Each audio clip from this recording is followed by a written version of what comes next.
All right, we're up. Sweet. All right, I'm just getting the Curse of Strahd book. So the last week we had, I think, uh, a relatively shorter game, and that it was only like 2 hours and like 30 minutes, right?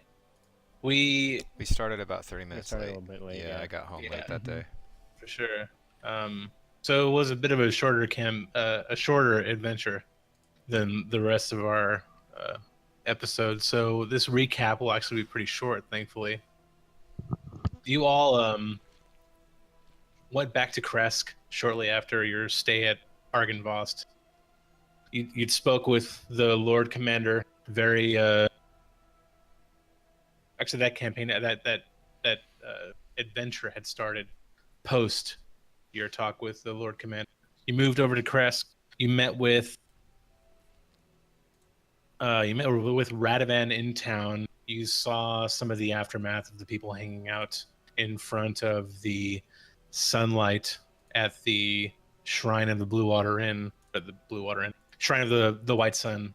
And you also discovered that there were certain Barovians who were also opposed to it, mostly out of, uh, we'll say, fear is the kind of emotion you were able to convey from some of the residents there. I think Radovan even kind of boiled it down to, when people are not used to something, they have this aversion. It's just something that's probably natural in most people. And then you went up to the abbey and spoke with the abbot. So a bit of information was revealed here. Let's go one by one and just kind of give me a recap. Uh, what does Myrrh understand about the abbot? Like, give us her perception of him. So Mir's take on the abbot is that he was obviously out to do the right thing in his own way to, I don't know if defeat is the right word, but assuage Strahd and get him to essentially leave. That if he could create this bride for him, he would be enamored with that enough to stop torturing Barovia. And I think that he kind of lost sight of not only what the right thing to do was, but also of really his religion in Lathander. I think he kind of had lost his way, and he is doing the wrong thing, kind of creating these kind of like monstrosities. But I don't know that killing him is going to be the solution. I think it's going to cause more problems in the long term. All right. What is Thank you, by the way.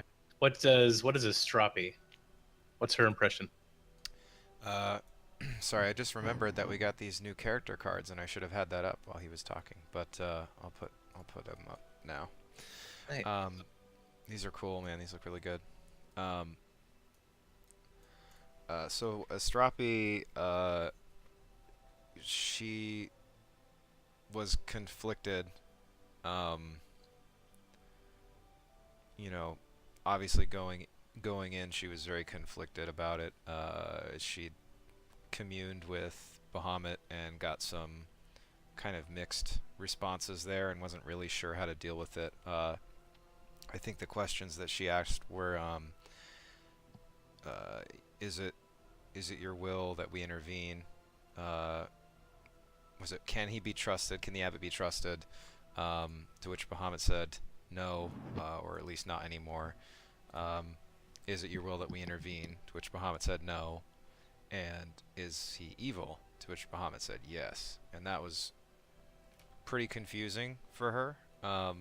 But she's trying to put that together with a lot of other things that have happened so far in Barovia and kind of unpack the idea that there are consequences to creating resolutions, even when it is in the name of smiting evil or whatever. And she's learning that things aren't as black and white as maybe she was raised to believe. And so then after speaking with the abbot and speaking with the inhabitants at the abbey and thinking about what the consequences might be of either fighting this guy or just going in there and killing the obvious abomination of a bride that he has stitched together, thinking about how that might ripple out into other things, and also trying to get more in the head of Bahamut's will and thinking of what he would want her to do. I think something we had talked about a little bit in the post-game chat last week with that is like she's realizing now that her faith isn't really being tested anymore, and that is a known quantity, and now she needs to think more about acting as a good agent of Bahamut and being able to make her own decisions about things and not just have this like blind faith in some very simplistic ideals. All right. I like that response. Very concise. What does Howland think? So Howland doesn't have either of the kinds of insight that Mir and Astropi do at this point. Mir's been studying this book. He dropped some knowledge bombs back there, and I was like, really, really cool. Howland doesn't know anything about that. He doesn't know that Astropi asked for Bahamut to tell her about stuff. So from his point of view, it's mostly just like he doesn't really see this person as a threat, and kind of like weighing things. It seems awfully likely that if we did remove him, we would have to deal with all the other shit that's here at the Abbey, and that is not worth it. So he's just kind of like, the only thing that there might be some fallout if this person goes to Strahd with this bride, and Strahd's not pleased and like does something terrible to this abbot. Well, then eventually like all this stuff is gonna do something to this town, but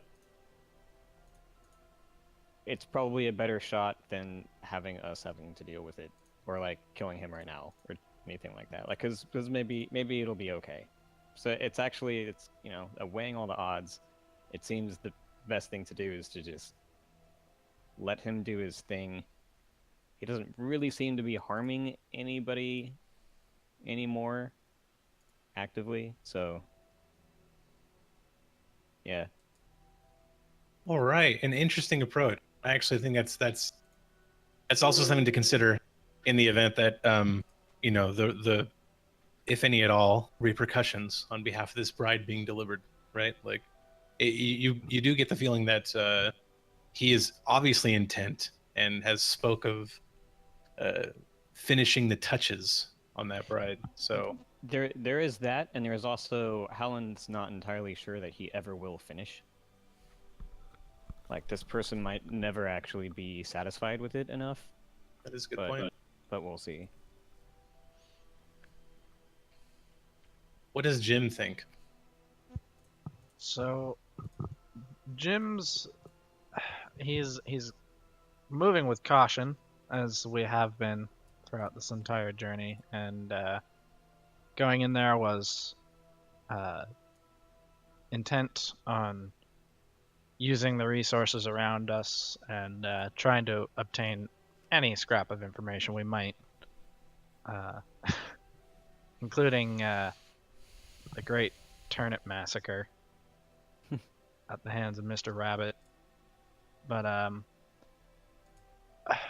moving into the Abbey and thinking about the Abbot, he was pretty cautious. He wanted to make sure that he was in there understanding what magical forces were at work, and we gathered some very interesting information on account of it. Mm-hmm. Found a very similar presence to what we found before in Valaki. That is pretty key. I was Um, hoping someone would bring that up. That is a very good point to bring up. So that's definitely something Jim is keeping in mind, especially after, coming as far as we have along this Petrovna breadcrumb. It seems though, as Jim was preoccupied with other things uh, at that meeting, would you say that would be accurate, or at least I should say that maybe Jim doesn't find I should clarify what would, So although those are great points to bring up, like, and you were probably getting to this anyways, but I'm really curious, I should say, about how Jim feels about the abbot. so Jim feels honestly after like asking him about like after basically Mir kind of blew him up, he feels better. He doesn't feel great. But he also understands the implications of the area we're in, and much like everybody, or at least, he knows that those beasts outside were unstable. He was not down with letting them roam free. He knows they're not natural, and like I said, I think in the last session, that's an invasive species. So he thinks it's best to keep the abbot where he is now, For sure. and have him deal with his problems, and perhaps in the future we will have to address them further. All right.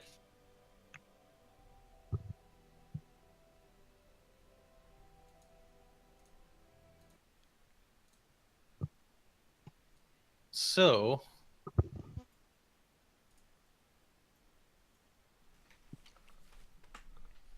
you guys are, I suppose, all up at the Abbey.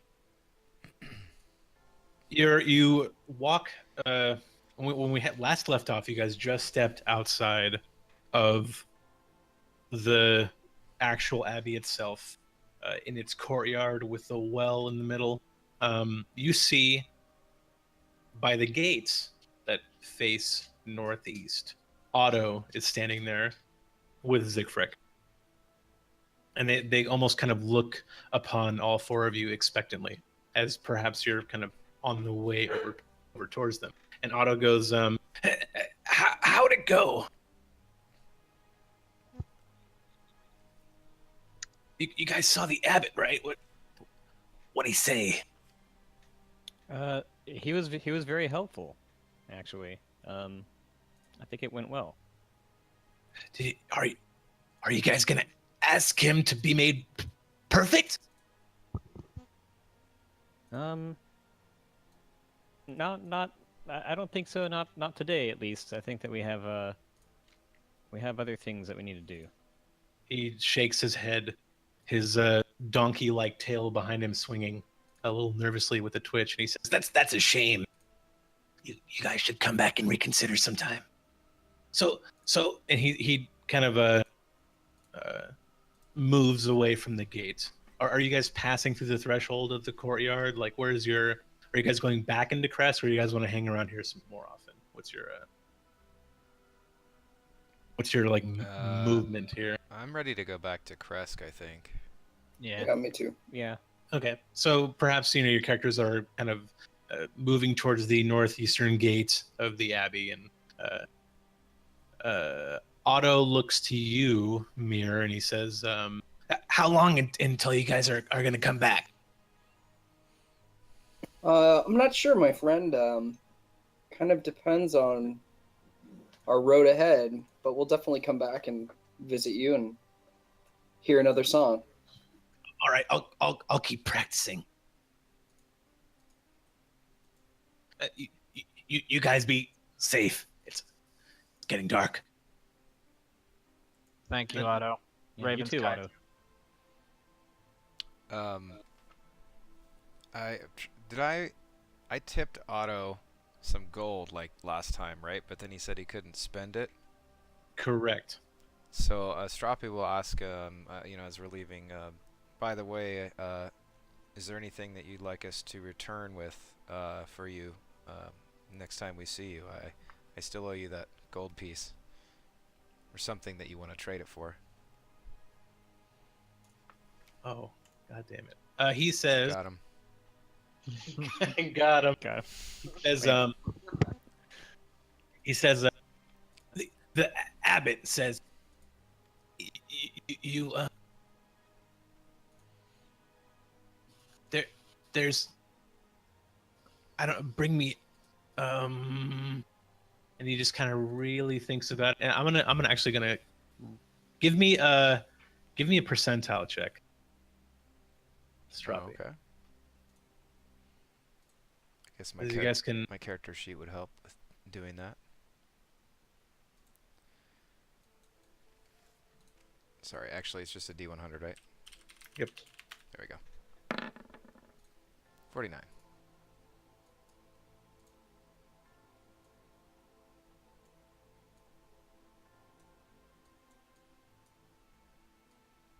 All right, 49.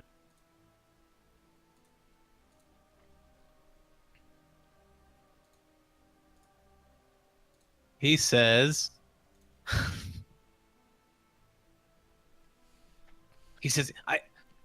you know what I've always wanted? A blacksmithing hammer. Can you get me one? And he A presents the coin blacksmithing upwards to you. Interesting. Of course. He like rubs his hands together. Oh, this is gonna be great. Jim says, I think I'll eye a fine one for you. Shan't have you crafting anything, only as good as your tools. After all. He nods. It says, okay, I'll be waiting for you here. And you guys descend, perhaps with your last, any last words here. You descend the switchbacks of this, at this point, 1,000-foot elevation abbey that's kind of built up into this berg near a forest wall. And you're in town. Howlin, when you get to the base of the steps, you spot Radovan kind of starting at the base. And he goes, "Oh, well, what happened up there? You're back so fast, so soon."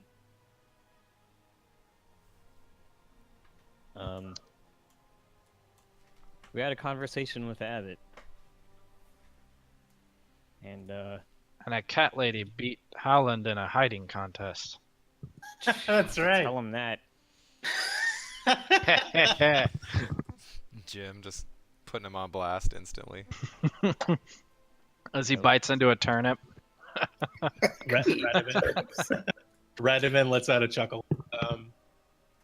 He says, "What are your plans now? You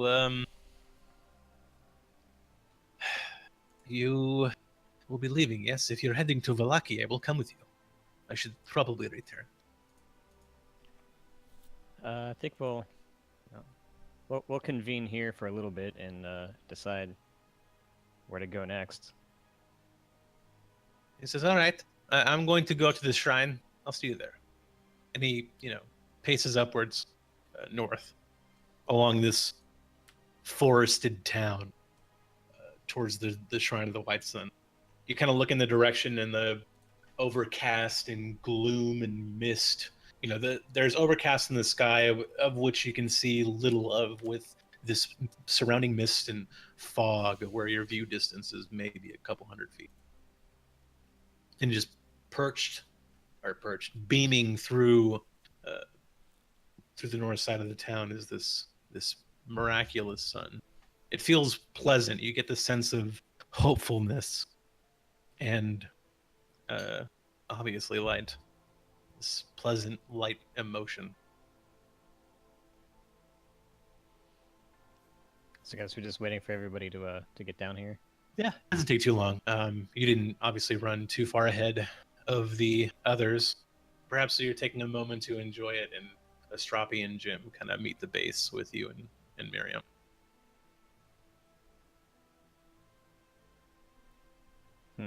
So what's next? Well, Radovan went ahead to the shrine. I think that we should continue to Berez. Radovan did say that he would come with us to Valaki if we went there. Do any of you have any pressing matters there? Nothing other Rocky? than picking up a blacksmith hammer.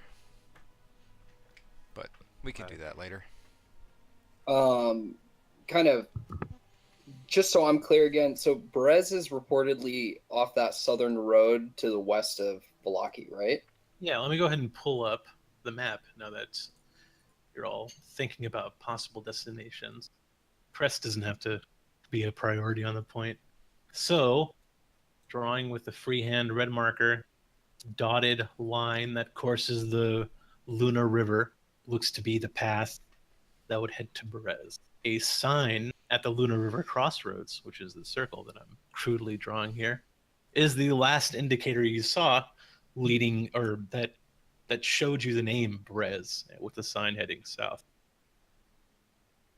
Um, Well, So he can there- come with us most of the way then. right. If he's heading to Valaki anyway, yeah, he might as well travel with us.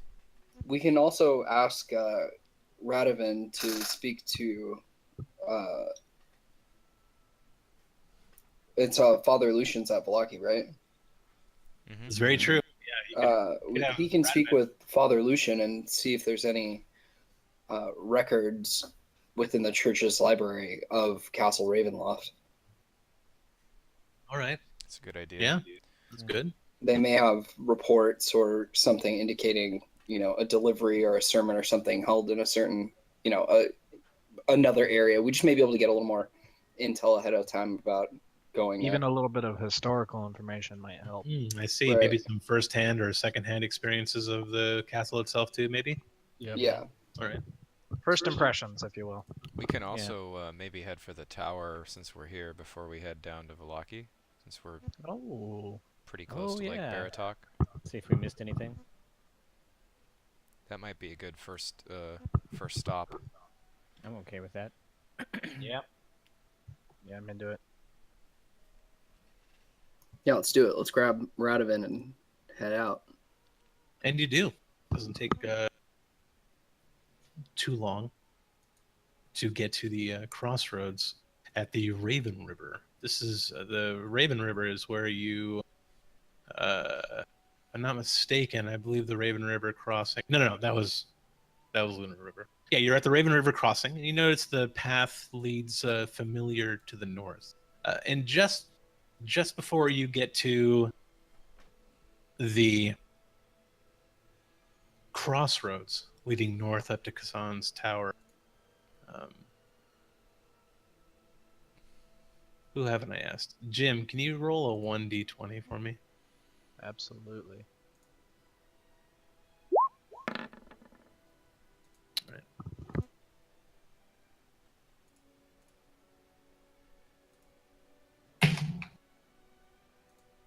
We just got scryed, didn't we?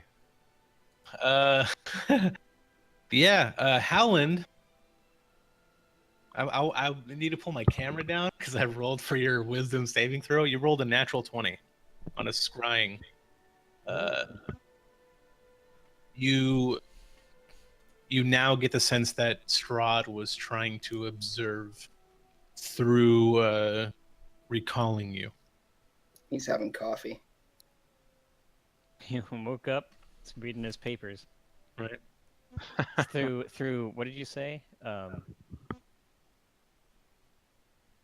He was trying to read me and failed, and I now know this. You now know that. Hold on, let me read the Oh, ruling on that. He's trying to scribe based on his memory of us. Because he hasn't really Yes. had that many interactions with us. Mm-hmm.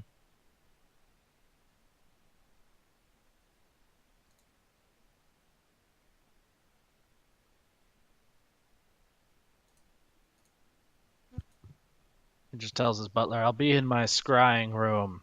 You just hear like Iron Maiden playing behind the door. Oh It's actually- wow! Actually, you know what? I totally am putting that in. When you save versus a scrying spell, unless you have magic that detects for a spark of divination, the person who saves does not know that they are being scryed. So I shouldn't have said Oh. anything. Interesting. I'm wondering. Oh well, I mean, I shared it, uh, anyways, so you guys know that is the mechanic that's happening in the background here. Yeah. Well, there you have it. So you're Okay. heading up north to what does Kazan. the sign south say right there at that crossroads? Which crossroads? Sorry, at Raven River. Yeah. Yeah, let me pull it up. While you're pulling that up, just so I understand, like if Jim had detect magic going, is Scry operate like there would be some magical element that affected Howland or something like that? That Mechanically, I don't think it would, because the person who was scrying, that'd be really messed up for the person who was scrying. Because I mean, I think the magic would come from them, but I like doing it as a story perspective. Like if Jim had detect magic up, he'd be like, he'd look over at I sense the Howland, devil and or I know, or right? Like something, that would be amazing. I like implying that, but mechanically, I don't think it would. It actually works that way. If Could just you're be like a curious. spooky breeze rolls through in the future. Technically, yeah. If I You wanted feel to, spooked. right? Lightning cracks across the sky.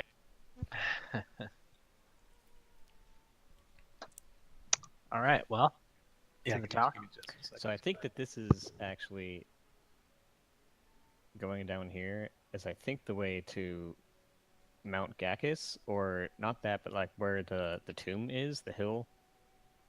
Yeah, I think because Argynvost Hold was built on Mount Gakis, right? yeah. So, Right. to protect the tomb. So you see here a weather-worn signpost next to the road. The three arms of the sign point along the three branches of this road. The arm pointing north reads Kresk, and through the woods you can see an arching stone bridge that spans the river.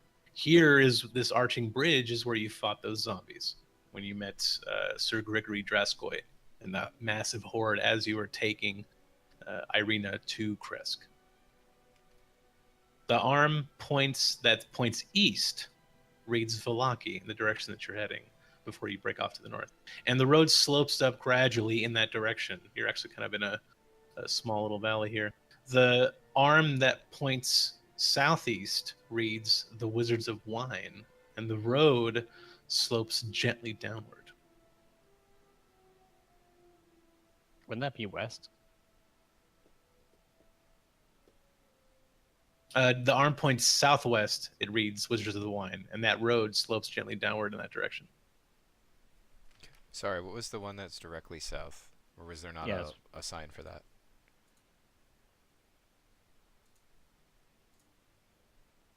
This one. There is not a sign for that. Okay. Onward to Lake Baratok? Yeah. Aye. Tower of... Let's go check is out it this tower. Kazan?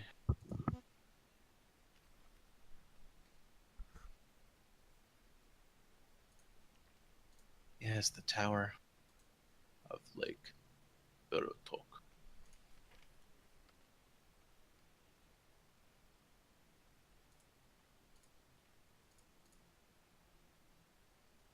So you are traveling across this dirt road, not as um, not as well kept as the old Swallowed Road could be. You come to this cold mountain lake over here that's enclosed by misty woods and some rocky bluffs. The thick fog creeps across the dark, still waters. The trail itself ends at a grass-covered causeway that stretches 100 yards across the lake to a flat, marshy island with a stone tower perched upon it. This now familiar tower for you all doesn't bring about just the spoopiness of it, but it also brings about the memories of traveling down and having to turn back and hearing the various gunshots of Van Richten, who was running here. You remember the battle with the werewolves and so forth upon this approach up this causeway. Above, at the very top of the tower, you see these time-worn griffin statues. Their wings and flanks are covered with moss. And they're the griffins themselves are perched atop buttresses that looks like they support the walls of the tower. It's a beautiful design. Park near the base, or no, sorry, park near the base. Near the base of the tower, you see the familiar doorway that looks like it has some kind of. It's made of iron, obviously. There's no visible handles or hinges upon it. And in the middle of the door is a large embossed symbol, a connected series of lines with 8 stick figures set around it, and carved into it. The sigil itself is carved into the lintel above the door, and there's a word above it as well that says Kazan.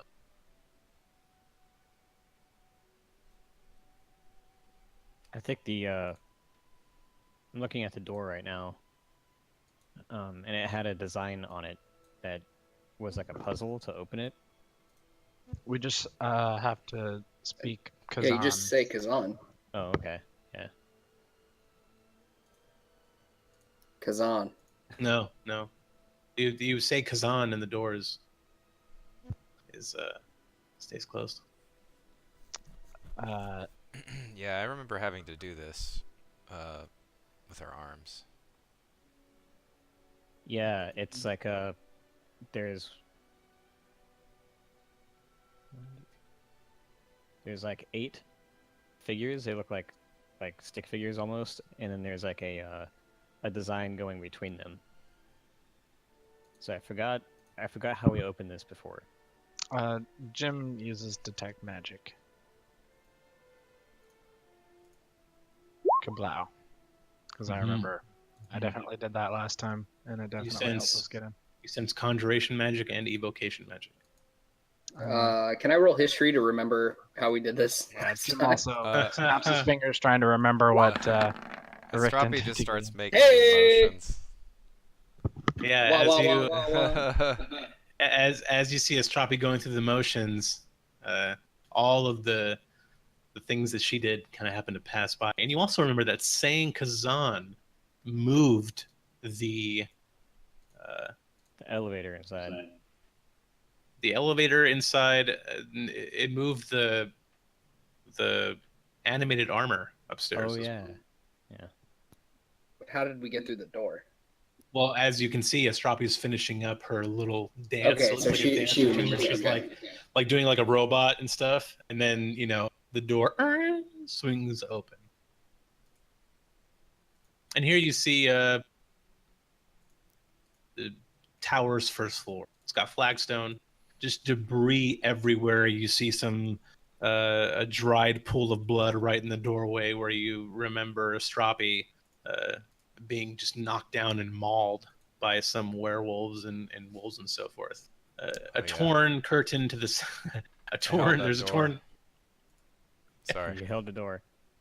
There's a torn curtain to the south near here that's like partially obscures the tower's vegetable that has been ripped away from when Astropi had fought in that position. You see a 5-foot square indentation in the center of the floor. It contains 4 pulleys attached to some taut iron chains that stretch all the way up a similarly sized hole in the rotted wooden ceiling above. Standing next to all the chains are 4 tall clay statues.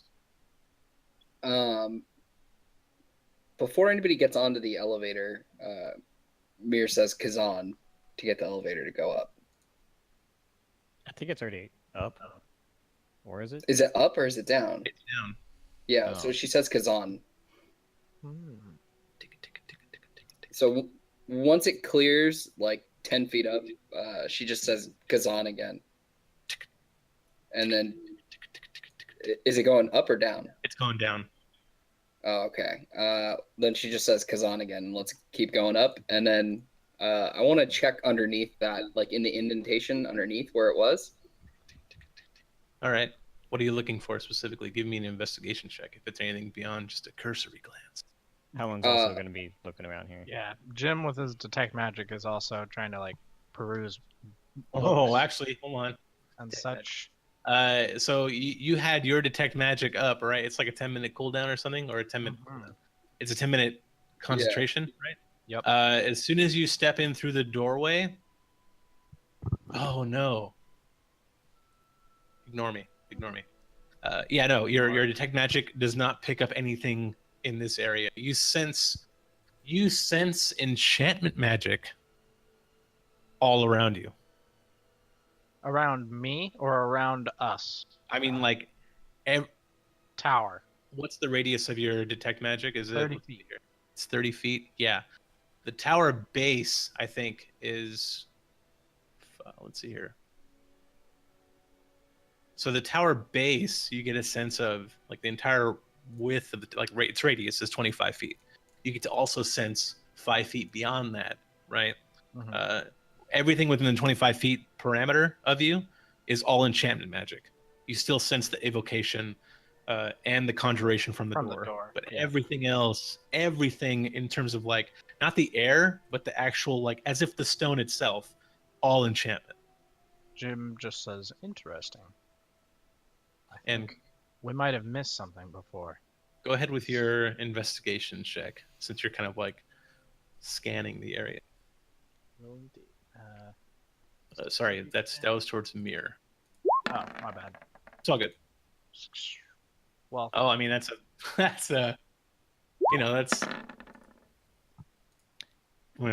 Helen's also going to be looking around the floor and he's looking for like anything that might be hidden.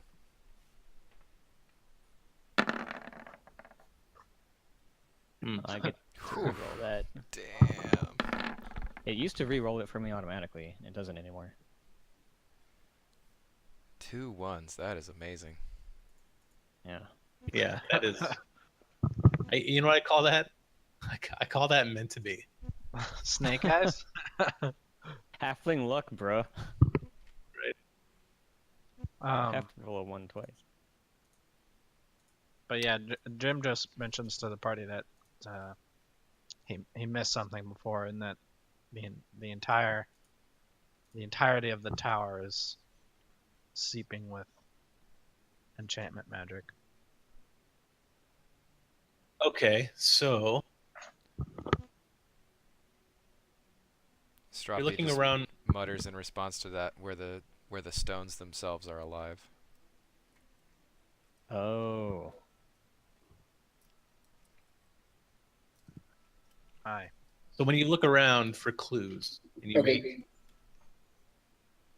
I just was gonna ask, can I use perception just to figure out if there's some sort of like hidden? I'm looking for like not necessarily a trapdoor, but like a hidden compartment type thing. Like we're looking for records, so I'm looking for like maybe he's got storage underneath this elevator or something. So that would still be an investigation check. Yeah, that's what I'm looking for. So you I think specifically, if I'm not mistaken, the language under investigation says something like you might like locate a hidden object. Like that's definitely the check you want to have as an Because investigation. perception says perception checks let you spot, hear, or otherwise detect the presence of something. It measures your general awareness of your surroundings and keenness of your senses. That is true, but I guess in this case, since you're stating specifically that you're looking for something hidden or like an object, in this case, that would be it. At least that's what I'm trying to make sense of it, right? Like in terms of the I guess what would make sense. I always get confused on this because I always thought like investigation was to like sort out what it does. Like my understanding is like finding traps was like you roll perception to find the trap and investigation to determine how the trap works. That is a good point because you technically, I mean, yeah, I always thought of investigation as like making logical connections. Like I guess they're kind of similar in that like Sherlock Holmes goes into a place and he rolls super high perception to see everything, but then he also still has to do like the investigation of like figuring out like what it means, right? Yeah. If that makes sense. That's kind of how I always thought of it. Yeah. I just Traps always are would rather be doing perception in this thing. That's like because I skilled into it for finding it. Mhm. We don't have to do it right now. I just was curious, just because it always comes up when looking for stuff. Yeah. Yeah, in this case, I kind of want to see what other people's interpretations of are the language where it says you spot, hear, or otherwise detect the presence of something. That is pretty vague in the just in terms like you spot something. Like what exactly are the parameters of that? I want to kind of find out like what other GMs might think. So uh, I'll put that in the bank, and we'll have to come back to that. But I mean, your collective group investigation check here is not the worst. Let's be honest here. With between a 19 and a 20. Um, your investigation check yields you all with the information that you know if you were to find something remotely hidden here, that it would not be through spotting it, but it would be through using key words like Kazan. Hmm. Yeah, I think the focus of like Jim's investigation would be uh, like books and uh, you know And in this any sort instance, of nearby writings. I guess with your, especially with your investigation check under Jim's, uh, since you're kind of taking it from this angle of this, having that information of the enchantment aura, you're able to quickly deduce that if there was something to be a secret anywhere within this tower, it would be through some kind of magical element that would be revealed, right? Like much like the previous stuff where the animated armor, the magic itself moved magic, right? The animated armor was able to uh, grab the stone and remove from it a scroll, right? Mm-hmm. All right. But other than that, all you hear is the from the chain moving uh, this elevator up to the top, and it stops. Kazan.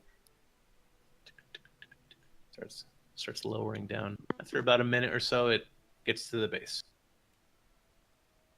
Mir gets onto it. This does Jim.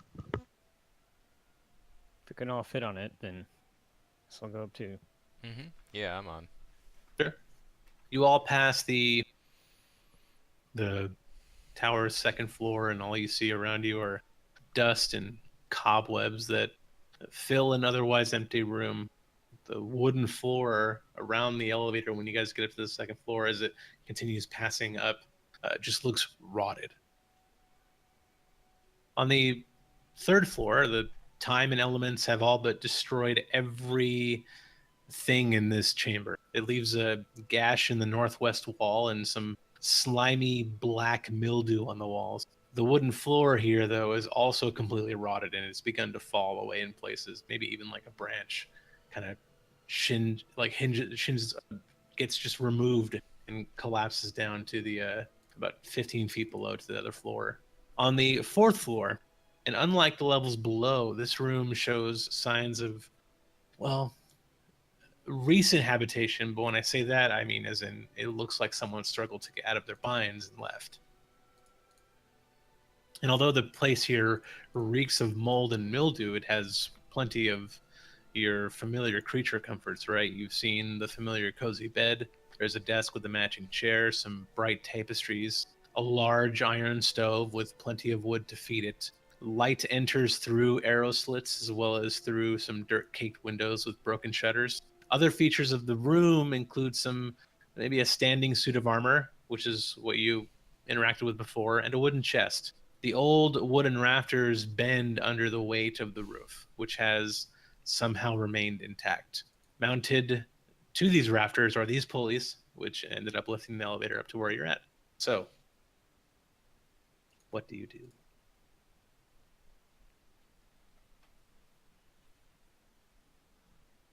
Trying to find what we like the letter or the that we pulled out last time. Mir Over here. specifically remembers it being pulled out behind the animated armor. Yeah, I'm looking for the actual thing in the journal, though. Oh, I believe that's Kazan's letter, right? Yeah, it should be It's Kazan. Kazan.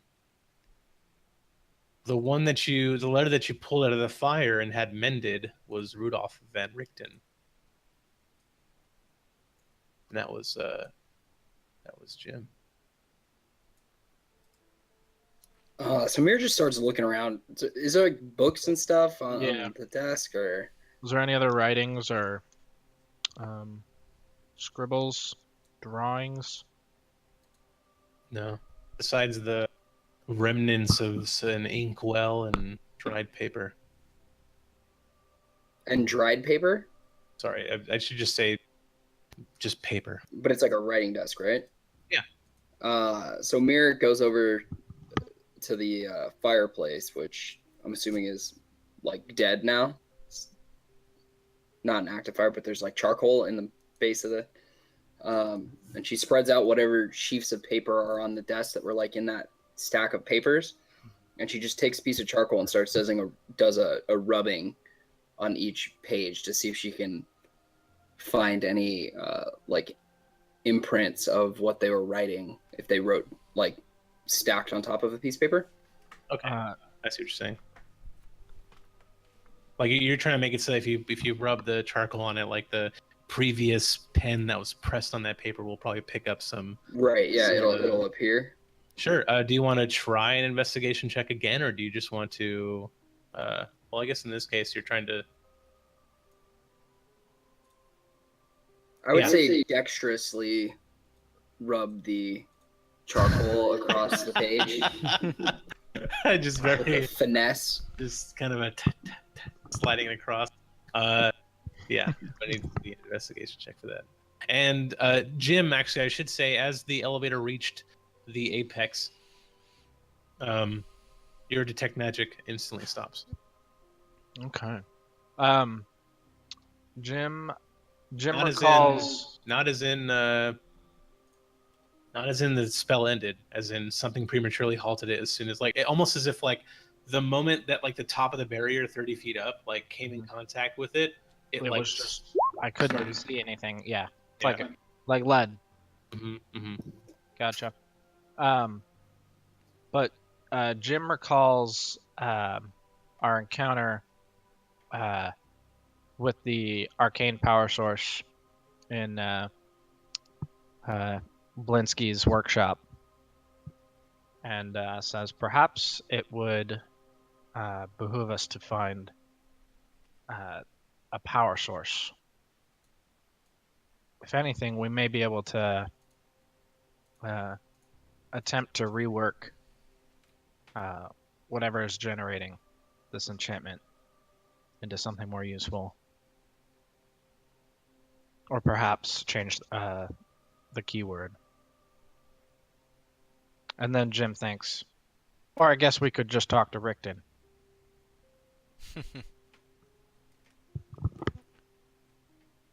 Estropi I wonder is looking around the room. But yeah, Jim is, knowing that from before, is just trying to find possibly some sort of power source, some magical-looking sort of power source. As Estropi looks to the room, just to kind of go through, you guys spot a bed. There's a desk with a matching chair that mirrors at some various bright tapestries. There's a large iron stove with plenty of wood to feed it to. There is a standing suit of armor, and there's a wooden chest. Mir cracks open that wooden chest.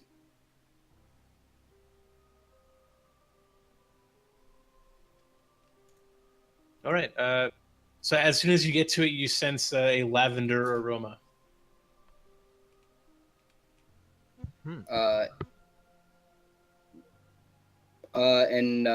So yeah, I just open it up. It looks like it contains a waxed. It looks like a waxed decapitated head.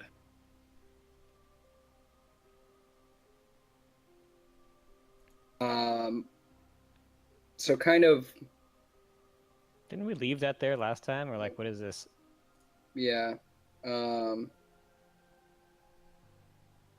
So kind of with reverence,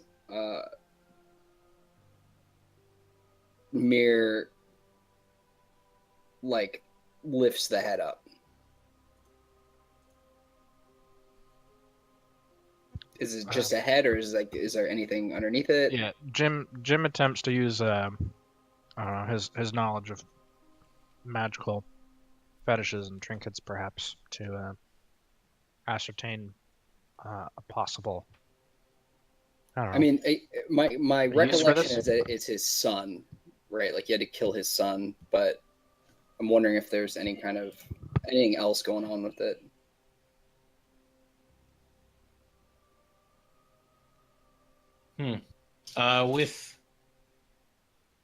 With I mean, when you pick up the head, it's just a head inside. You spot some, I mean, maybe some various other things that might help you light a fire and so forth, but beyond that, it's just this wax head within this chest. It looks like almost as if stuff was here, stored here before, that had been removed not too long ago. And I mean too long as in like perhaps around the time that you all were here. Is it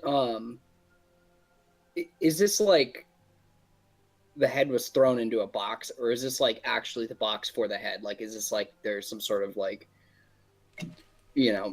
It was definitely the head was definitely not built, or sorry, the box was not built for the head. Jim, give me a history check to reflect on like various trinkets or tales of like something that witches or other things might keep. Okay, nothing comes to mind. Perhaps some tale of a witch keeping a head as a trinket has been a thing, but you're not sure if it correlates here in this instance. Do we recognize this head? Say it again. Do we recognize this head? Have we seen Video this seen it. person before? No. Okay, now this is just me trying to remember back to when we were here the first time, but I thought that in the letter that he had burned, he describes having to kill his son, which is like why he's here. Why Van Richten is in Barovia. Is that like totally off? So I don't know. I'm looking at his son. He did kill his Erasmus. son. Confirmed for son killing. Confirmed for son killing. Yeah. Well, his son was turned into a vampire, right? Okay, so then he I know he killed somebody. You know, he Or did. no, he he says he taken begged and me sold to to a end. vampire. He begged me to end his curse, which I did with a heavy heart. The darkness had torn him from my loving arms forever. In retaliation, this vampire killed my childhood friend and wife, Ingrid.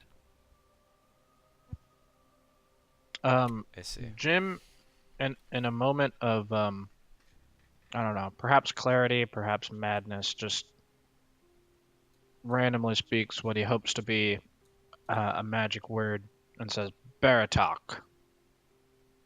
No response. Astropi kind of Damn. picks up on what he's trying to do, and looks around the room, says, Ravenloft? You hear no response. Helen says, Exithanter. You hear no response.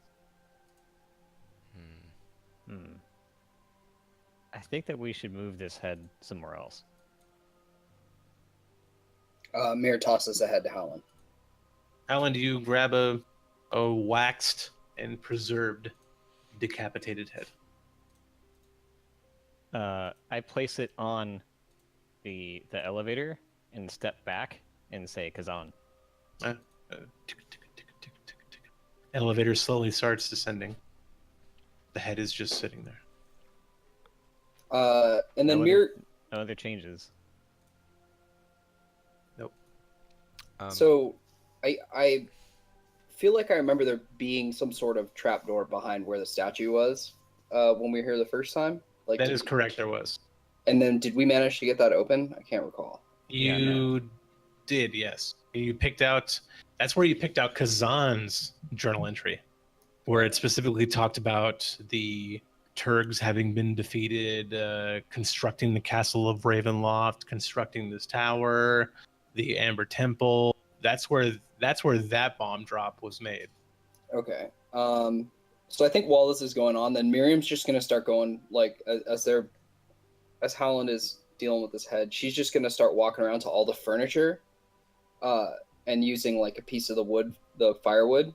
She's just gonna start tapping on everything, like trying to find a hollow sound. So bedposts, end tables, insides of drawers, the bottom of the chest. Like if I can open it and get a stick in there, I'm gonna knock it with the stick. Okay. Yeah, you just constantly go through feeding throughout this room, but nothing. You're unable to find anything of interest beyond just a normal stuffed feather bed. You kind of poke at it in various areas, thinking you'll probably hit something that's within the stuffing itself. You know, you're just jabbing it with a stick or something, but you're unable to produce anything of interest. And I at this point, I think I turn to the statue and I say Kazan. It animates before you and stands in front of you at attention. And I ask it, can you speak? It looks at you hauntingly, but does not respond.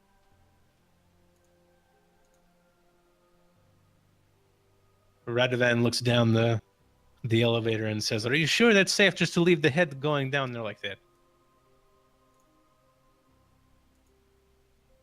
I don't know. It doesn't seem like we're finding anything here. I will have to Strahd speak says, with Van Richten, I feel. yeah, perhaps And Van is Richten Jim's took detect everything. magic going off up here? No, it's a dead zone. No cell service. No That's why- Wi-Fi. That's why I wanted to move the head. Just No to see Wi-Fi what would here? happen. Okay, so you had it was working when you were downstairs, but as soon as you came upstairs, it stops working entirely. Yep. Yeah, there's some fuckery going around in here. Can we?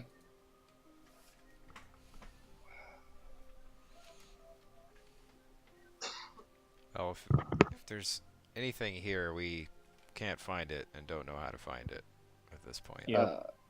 We could try and seek, have Astropi seek guidance from Bahamut.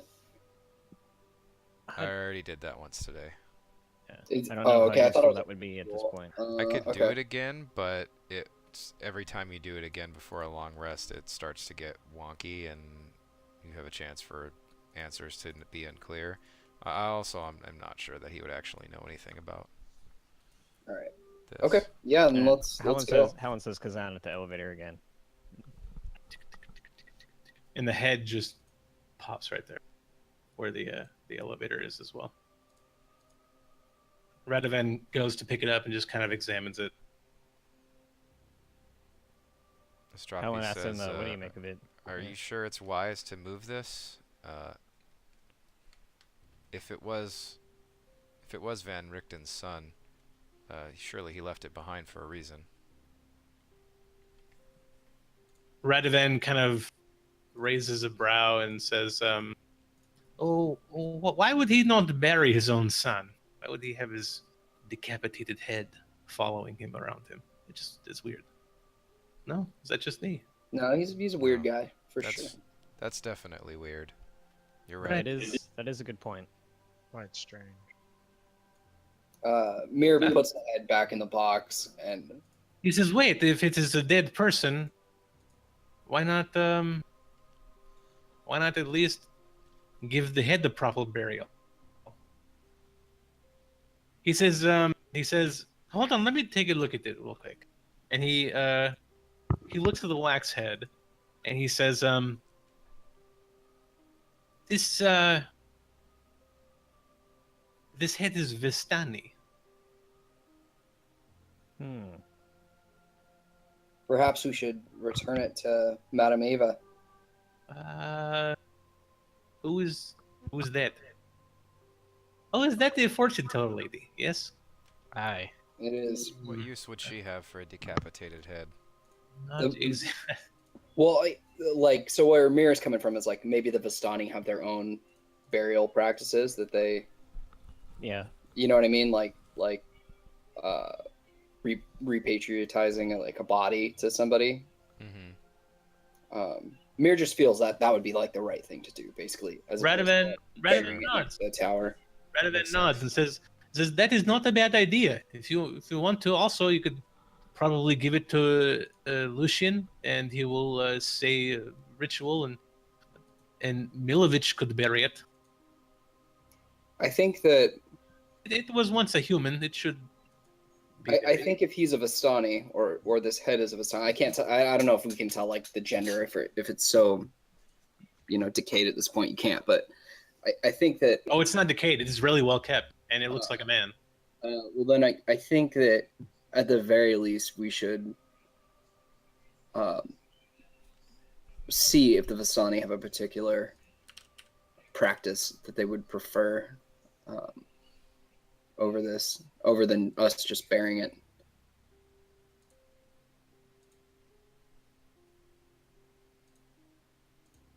Radovan shrugs and says, "Take it to Vistani, give it to Lucian.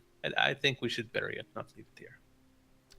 Astrapi nods. She's pretty much satisfied with all of that, and says, "Yeah, you're right, Mayor. Surely different cultures have different rituals and rites to deal with the dead. We should probably leave it in the hands of the Vistani." Aye. So if the chest is not like a massive, chest, it's a head-sized chest, she'll put it back in the chest and just bring the chest with us. Sure. It's a normal-sized chest, right? It is a normal-sized chest. I mean, it weighs, let me see here. I'm gonna find out how much a chest weighs.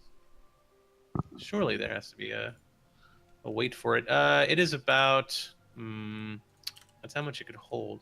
Well, it could hold it's probably about 25, 30 pounds. It's got like some wrought iron around it, nice wood. It's a decent looking chest. Okay. Yeah, you just kind of hoist this 30-pound chest into your arms and get on the elevator solo, we suppose, and just take it down by yourself. Yeah. And it comes up and picks up everyone else and brings you all down at the base of Kazan's tower. Go ahead and put that in your inventory. Yeah, I Here. threw it in there already. I thought that last time we were in Valaki, the Vistani were encamped on this road towards Berez. I think it was either on the road or there was a second Yeah, to this southern road. camp like right past to the the bridge. south of Valaki. Yeah. Something Yeah. like that. Forgot where it was. I thought it was like down. Yeah, it was like down the Luna River, wasn't it? The Vistani camp. Oh yes, it was west and down, so it's along that river right there somewhere. I thought it was like here-ish or here-ish. Not that far. No. You're I thought it was like here, yeah.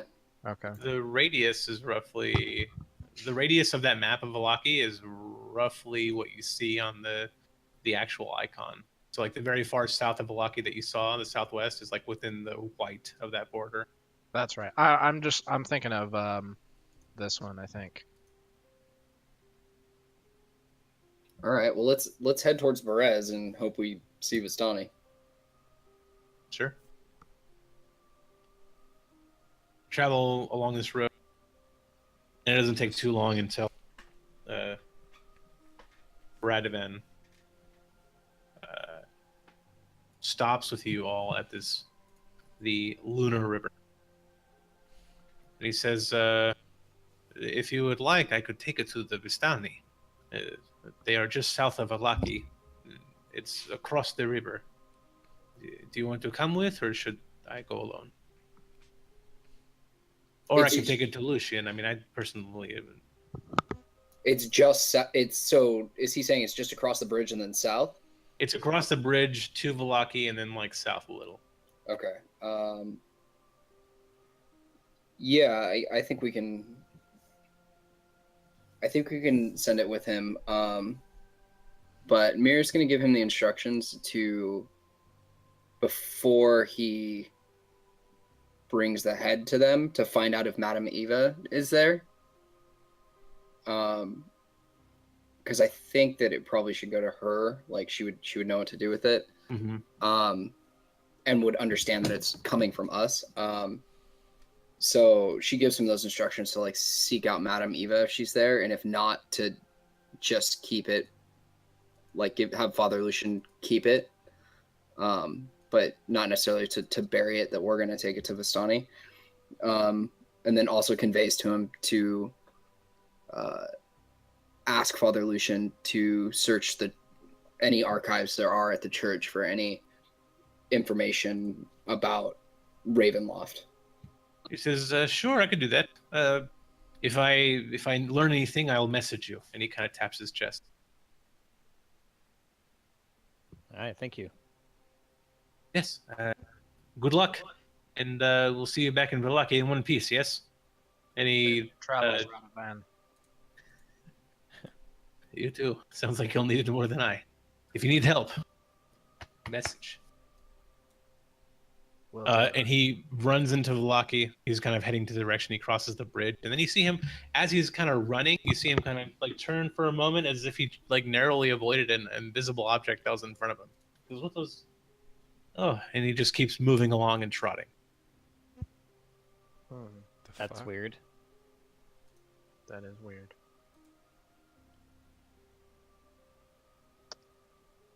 You're standing at the Luna River here, How far away from us did he get before that happened? about 100 feet. Can I try to make a perception check, or Sure. just head over, like maybe start walking over that way? Yeah, I suppose if we all kind of saw it, Sorry, I accidentally rolled that twice, but I think we're all kind of invested now. So the exit, you're at the exit's intersection. It branches in the various directions: northwest, northeast, southwest, southeast. The lower half of a snapped wooden signpost kind of thrust upwards at angles near the eastern elbow of the intersection. You remember when Nostropi, I think, had fit it on there for a moment to see where everything was before you guys dropped it. The top half of the sign features, arms pointing forward various directions, and you're crossing this the arching lunar bridge. It's got the same kind of wet moss that is growing on the side of it. And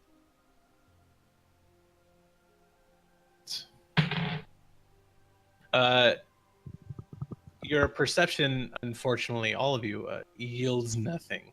You're just kind of looking around for a moment, suspicious almost. Except in mirror, you see a blue light that's kind of from a distance. Like at this point, from ahead of you to where Radovan is, to the south of the tree line, you see this blue light emerge. And the blue light is like following on the ground. And then Astropi, as it gets closer, you also see it. It's now on the bridge, and it starts moving closer to all of you. It's a small blue light. I mean, imagine the size of a thumb. It has this like almost like a fiery aura, very like a wisp, translucent, but it's traveling along the ground, moving towards you. I call out to the party. Do you all see that? I see it. Hi. Yes. Uh, I'm gonna. Helen, sees where the path of it is, and does it look like it's coming for any of us, or is it just going across this path, just like? It looks like it is. It looks like it is just heading in your path, Jim tries to discern what it is using his knowledge of. Give me an Arcana check. There we go. Okay, that's not gonna help. No, not this time. This blue transparent aura on the ground begins to manifest, and it takes on the shape of a woman with almost very nice hair, and she looks very familiar. It is. Give me 1 second here.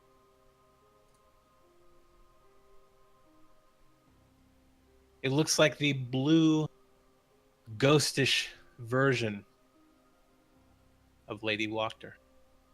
What? And this horrifying visage marks her face as she says, "None of you will live to see tomorrow." And I need everyone here, everyone present currently, to give me a wisdom saving throw. Oh, nice. Get the fuck out of here with that shit. Says Okay. Jim out loud. Howland, I need you.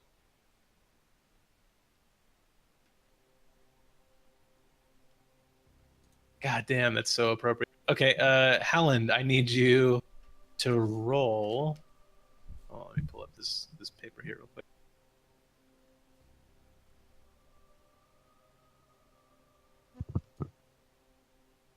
When Mir saves, she just says to the ghost of Lady Wachter, "Is something wrong? You're looking a little blue." Get the fuck out of here. Howland, roll a 2d4.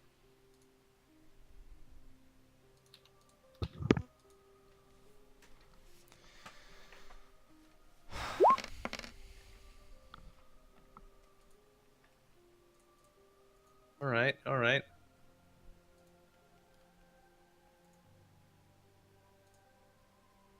So, Howland, this horrifying visage frightens you. Okay.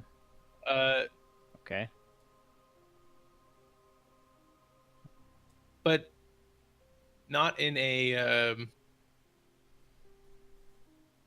Wait, I'm not missing something with halflings, right? Like you don't like. Oh no, I have an advantage against being frightened, but that wouldn't help me in this case.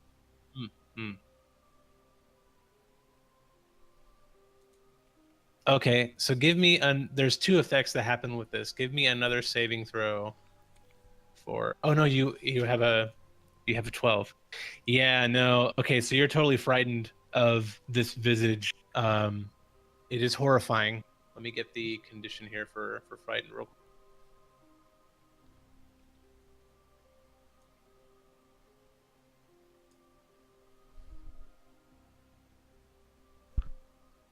So you have disadvantage on all ability checks and attack rolls while the source of your fear is within line of sight. And unfortunately, you cannot willingly move closer to the source of it. So you're standing there maybe 10 feet away, frightened. And also, you have just aged 60 years. What the Holy fuck? shit. Oh, fuck! You instantly see wrinkles. Your hair begins to gray. You even like part of your shoulders hunch down just a little bit, and you get about roughly a quarter centimeter smaller. Jim starts to see this happen and attempts to dispel magic on the spirit of Lady Wachter. The creature instantly vanishes. Howland's condition is still the same, though the source of his fear is no longer in sight. So how many years is 60 in halfling years? Well, you are typically 200 years old, and an average halfling lives, so you aged 60 years out of that 200. Ooh, Fuck. baby. Everyone else is, all of you now see this. You're standing there at the Lunar River, and it just gets dispersed, And Jim looks over to Howland, and maybe if you all look at Jim before you look to Howland, you see this expression of perhaps even horror across Jim's face. Yeah, that's probably somewhat accurate. So Astrapi looks at Howland and sees that he's clearly been hit by some kind of, what she assumes is some kind of spell or curse or something. And so she's going to run over to him and put a hand on his shoulder and cast Remove Curse, just as an Yeah, attempt to see if she can do anything Yes. to reverse this, or you Mhm. know. Jim familiar with any sort of effects like this? Jim, give me an Arcana check as you see Astrapi cast Remove Curse. You cast the spell. However, Howland's condition does not change.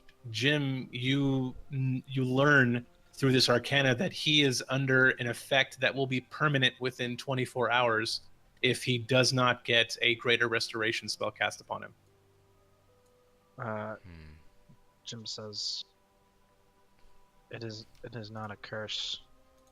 This is an affliction. A healer is in need urgently if we wish to reverse this." So A healer is stronger than I.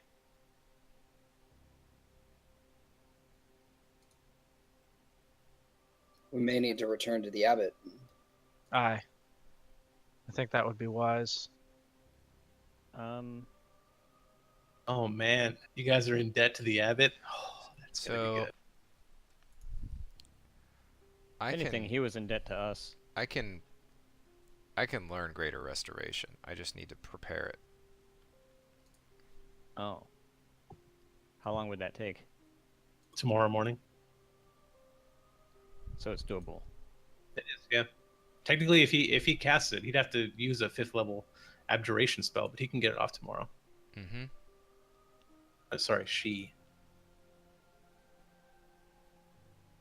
We may want to simply go to Valaki and let Astrapi contemplate and genuflect and prepare this. Yeah, I mean, can I? What's the rules for changing your spells, preparing your spells? Is it every morning? Is it like a long rest where this is a thing, or when? If if we were to go to the maybe the church. Let would I me. be able to go through and, That would actually be interesting. So I think mechanically, as far as I know, I've always interpreted, or I should say, the way I've operated as playing a cleric is that the preparation happens in the morning. But I'm going to look for the language and see if there's anything that bars you from doing it now. Yeah, I'm looking up cleric right now.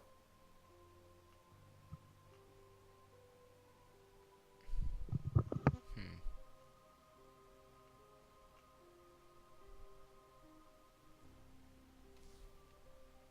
Yeah, you can change your list of prepared spells when you finish a long rest. Preparing a new list of cleric spells requires time spent in prayer and meditation, at least 1 minute per spell level for each spell on your list. Interesting. Interesting. Okay, so we'd have to do a long rest, and then I would have to prepare. Yeah, you would This- spend 5 minutes preparing that spell in the morning. Right? It's a level 5 spell. Yeah. 5 minutes, yeah. Yeah. That's pretty cool though. I like that. I like the theme of like you spend basically an hour preparing your day Yeah. with like your entire spell book. Just praying. Right? Lordy, I'd really like Like, to heal people today. I imagine her like preparing her ritual by like practicing the incantation or the vocation or whatever, just to make sure she's able to get the dialect right and so forth. Yeah, so I so say when after Jim basically explains what we need, or what kind of healing it will need, Astrapi says, I can provide this, but it'll have to be tomorrow morning. We'll need to find someplace safe to camp in the meantime, so that I can spend time in meditation and prayer to seek Bahamut's blessing to remove this from you. Perhaps we should visit Father After this Lucian. happened, Helen just sat down, and he's just been sitting there, So looking down. He's So- still afraid, right? Mm, The side of his fear is gone, therefore the condition is also done, I think. so Mir just says, "Well, this changes things. We can return to Valaki and head to the Vistani camp and allow you to visit the Church of St. Andros in the morning and then head to Brez tomorrow." I seem I agree. wise.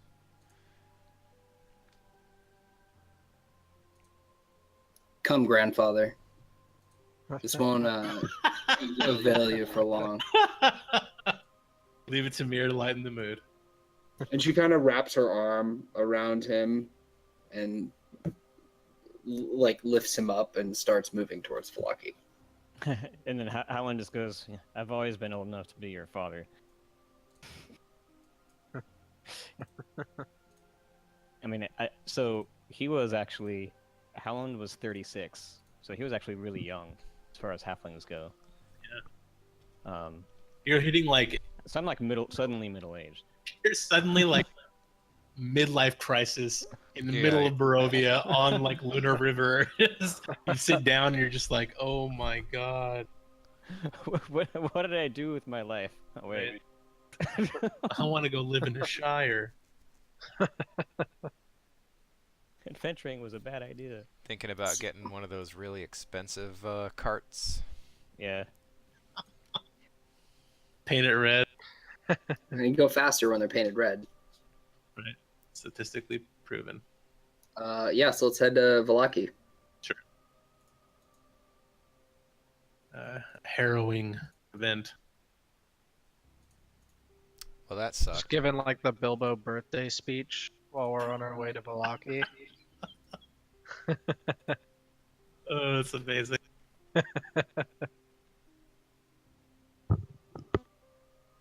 All right, the town of Valaki.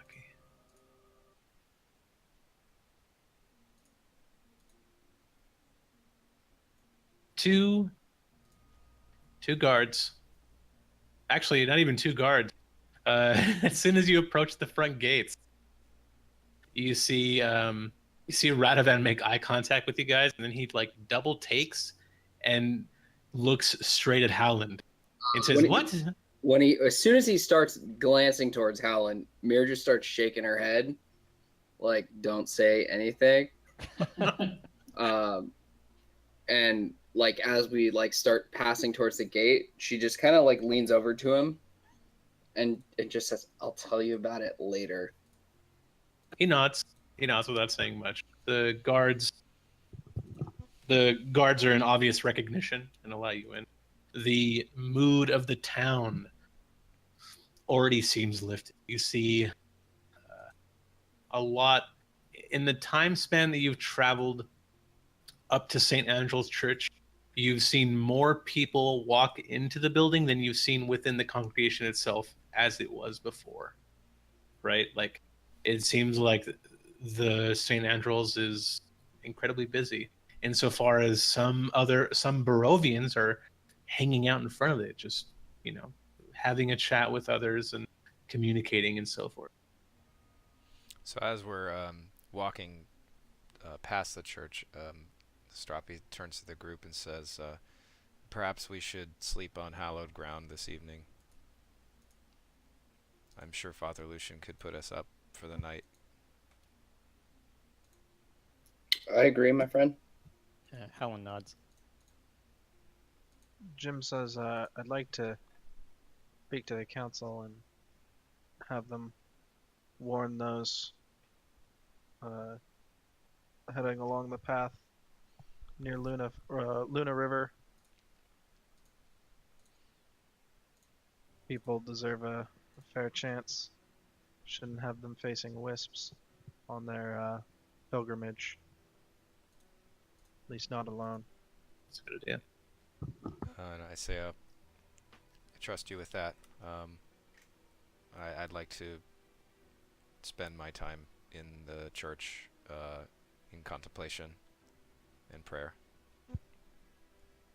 Mir offers to go speak to Madame Ava if she's there. Sure. And I guess kind of in passing or whatever, if he was waiting at the gate, Mir got the box back from him. Somebody should go pick up a hammer. I think Jim will do that because I mean, he's part of the council, the blacksmith, Tabor. Yeah. Yeah, that's true. So that's I'll pass the gold piece over to him. yep. And Jim says I'll pick out a mighty fine one for our lad Otto. Mir asks you. I ask you to get another bag of ball bearings for me if Tibor has one to spare. Aye. Possibly the greasy ones if he's got those. I'm sure we'll be able to figure something out. Awesome. And Jim begins sauntering. This music choice too, by the way, is it's freaking me the fuck out. Yeah, what's going on with this? Is it? It's What is it? spoopy. It's spoopy. Oh, it is. Yeah, Dark Legacy. I mean, yeah, Valaki has that. I suppose I can change it. I thought this was the one that Strahd was playing on the piano. Oh no, that's like the. Okay, so that's like the legit like classic. Yeah. Yeah. He was playing. Yeah, he was playing the classic, dude. Okay. So Mir just heads to this whatever the southern gate is over here to head to the Vistani camp. Sure. Let's see here. Let me go to. Let's put on some blue water. Yeah, this sounds about like Valaki now, right? I think so. So first we'll start with Astrapi. Astrapi and Howland, both of you are standing in front of the slouching, centuries-old like stone church.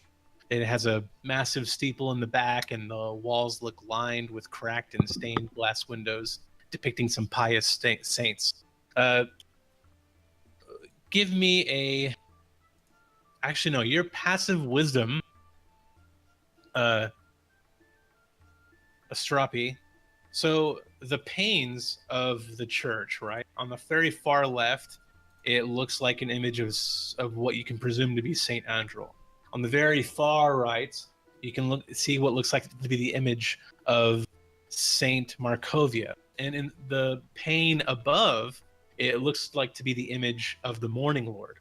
The Morning Lord pane, as well as Saint Markovia pane, are dimmed.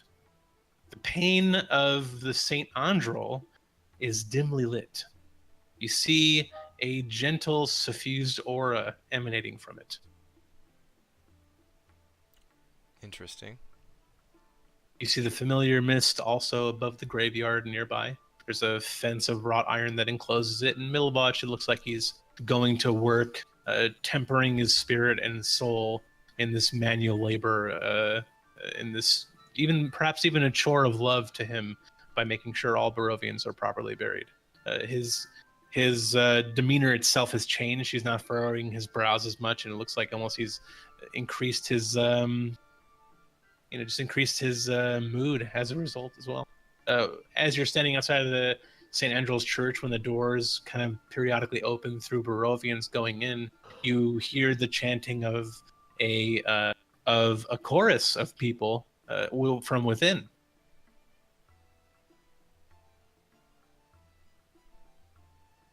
So what are you doing standing outside? Is there? Just gonna head inside. Yeah, Helen's just going to be following Astrapi at the moment. He's kind of Yeah, she's kind not of really like dealt with this, and he kind of knows Astrapi is the person right now. yeah, she's kind of guiding him along too, right? Like trying to be, you know, trying to be there for him. Mm-hmm. Kind of like, all right, come on, let's go in here and we'll get this all situated. Yeah. So the aged feeling does not disappear from you, Howland, but as you do step in, you also get the sense of hopefulness that is part of this collective of people. The various Barovians that are sitting on the chairs and kneeling are looking upon the image of Father Lucian as well as 3 or 4 other Barovian men uh, chanting a Morning Lord hymn. And it almost as if they go through, at this point, 3 songs of various moments where everyone stands and then sits down and then stands and then sits down, up to periods of 5 or 10 minutes in between of either standing or sitting down with regards to the chanting of the Morning Lord in these prayers.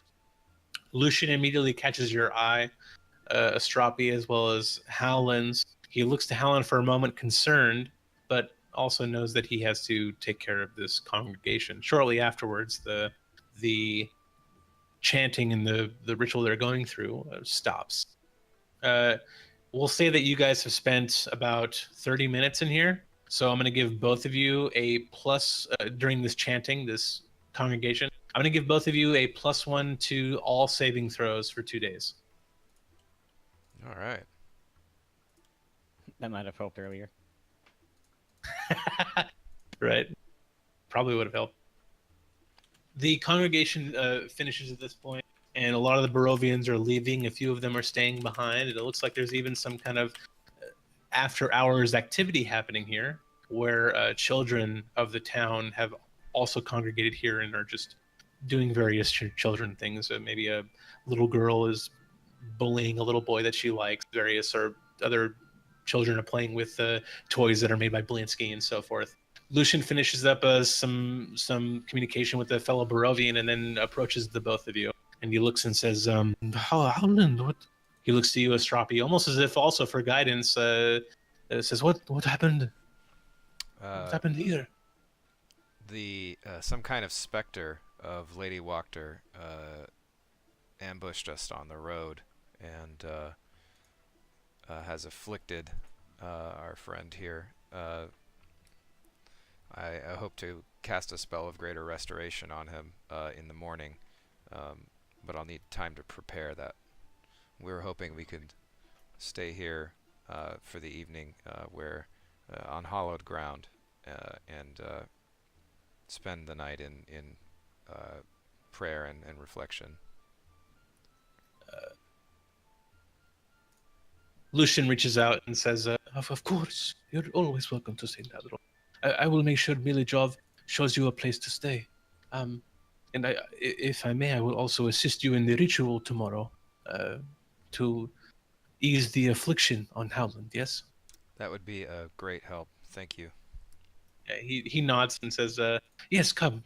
And he escorts you into a private room kind of with somewhere within the chapel that maybe you haven't been before. It's just kind of a small gathering of a conference room, if you will, where there's a long table, various chairs, a library nearby, and you're all just kind of sitting down. At this point, Lucian provides some tea and sits down and asks you about the events that happen at the Abbey. And while that's going on, we'll go to Jim. Jim, you head to the Tibor blacksmith. You see him dinging. You hear him dinging away. Although instead of the typical, like after a moment, ding, ding, you hear from like what obviously is an auto hammer that Blinsky had made him. And you spot the dwarf looks as happy as ever. Not nearly as much sweat off his brow. He looks to you and says, "Aye, you're back." Yeah. Jim responds with, "I. Under certain grave conditions, Mr. Councilman." Don't call me that. Just call me Tibor. All right. He looks at you a little bit, and and he says, What news have you? Jim says, I would like to request, perhaps the spreading of the word that the path along the road to Kresk could be becoming more dangerous. We've just encountered a wisp, and the effects are quite consequential. Our friend Howland was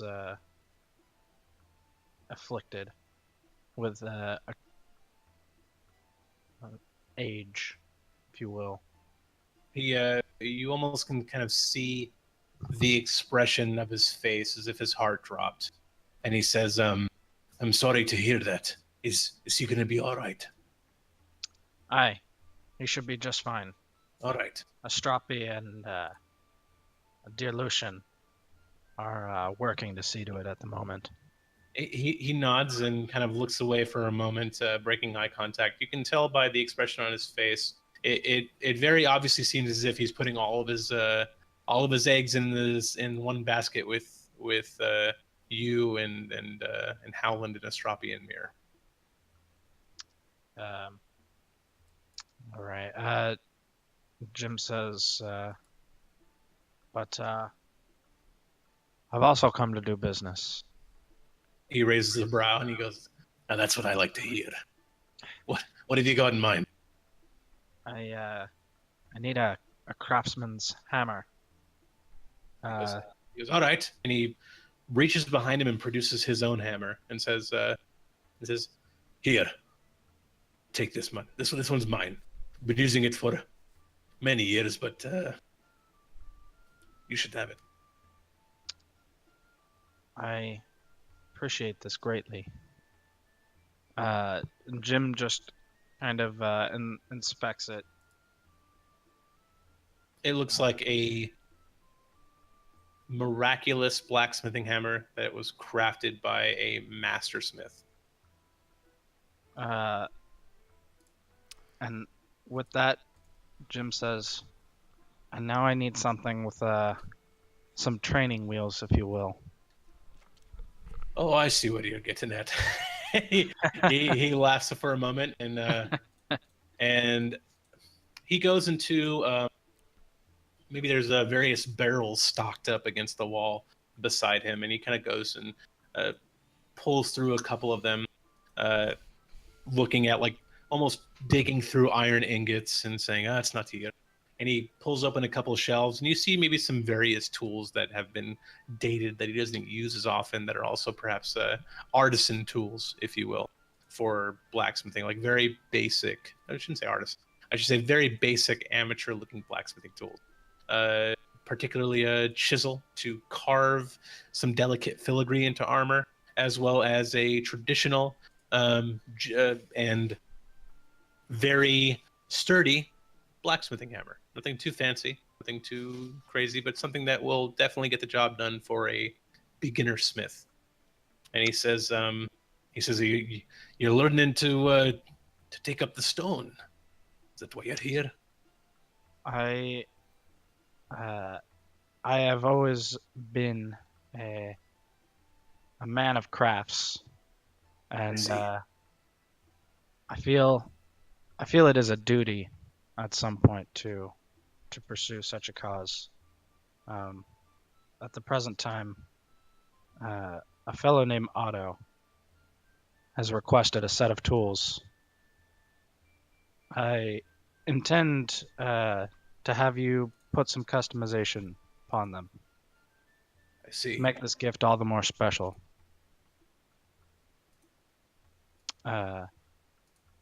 And Jim says he simply needs an etching put on it, and he tries to describe the Bellevue crest. Oh, that's awesome.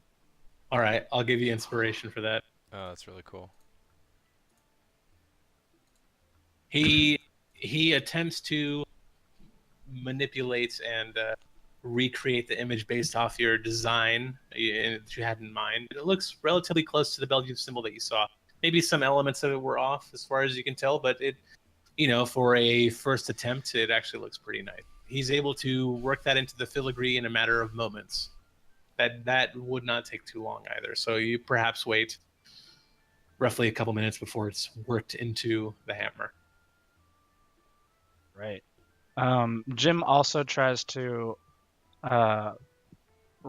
recount the words that were above the door to the abbey. It was basically just like a simple prayer, I think, but he's just trying to remember like a key word. You want me to pull it up for you? If you Yeah, I don't yeah, quite remember. recall it. Yeah, I'll give me a second here.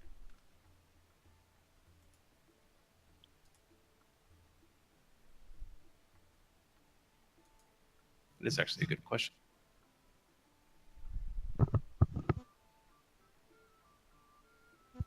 Yeah, there was a plaque at the top of the abbey entrance, and it bears the name of Saint Markovia, under which it says, "May her light cure all illness."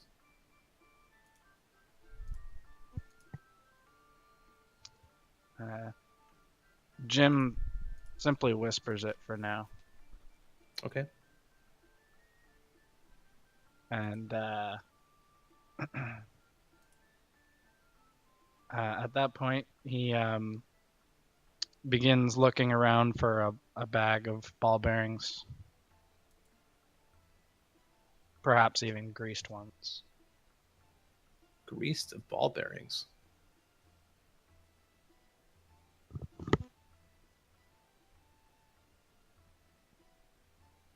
Yes.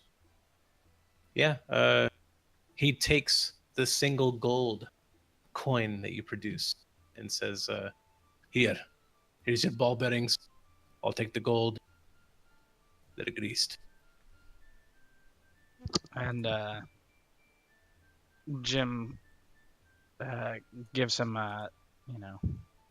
just a hearty hug at this point, and it's just like, Tibor, you glorious bastard. He says, you too. And when you get ready to leave Barovia, don't forget me, eh? Never. You've inspired me. And you me. Yeah. And at that point, Jim just says, be sure to tell the council to spread this word. That is my only other request of you. He nods and says, "Hey, do you have a moment, real quick? Let's go get a beer." Aye. All right, and you both head to the Blue Water Inn, whereupon you share a couple of stories over a drink together. Meanwhile, all along the way to the Blue Water, Jim is sharing from the enchanted wineskin as well. Oh, nice. Meanwhile, Mir.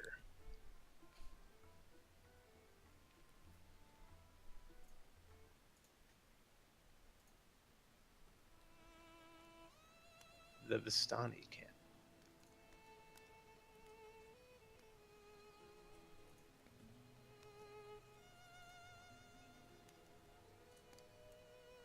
Give me just one moment.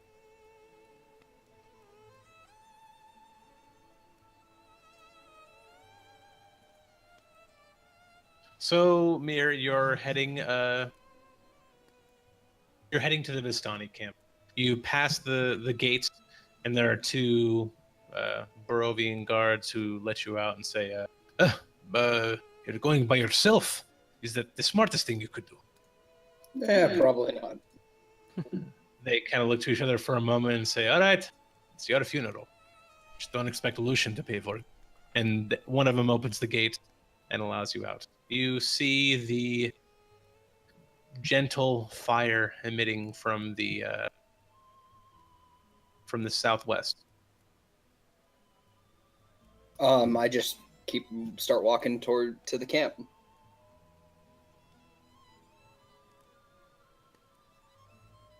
So the woods here, they part to reveal an expanse clearing. It's very, I should say, it's very expansive. A small grass-covered hill with low houses built into its sides. Some fog obscures the details, but you can see that these buildings feature some elegantly carved woodwork and have decorative lanterns hanging from their sculpted eaves. Atop the hill, above the fog, is a ring of barrel-topped wagons that surround a very large tent with a column of smoke pouring out through a hole in the top. The tent is brightly lit from within, and even at this distance, you can smell the odors of wine and horses that emanate from this central area. And near these dotted low houses that are built all around the sides of this grass-covered hill, you see maybe one or two kind of dark figures standing sentry beside them. Yeah, so I just walk in. Like I walk up to the two sentries. I'm approaching like in a like in a friendly fashion. I'm not trying to be discreet or take them off guard or anything. For sure. And Mir just says, "Hello, my friends."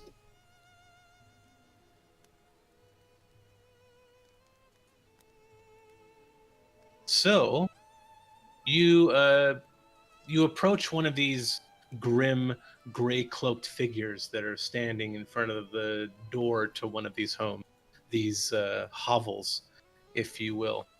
Looks like a cloaked figure with dark purple skin. And he says, "Hello. What brings you here?" Wait, dark purple skin? Yes. Do I have any idea what that would indicate? Roll history. Oh. No, give me a perception check.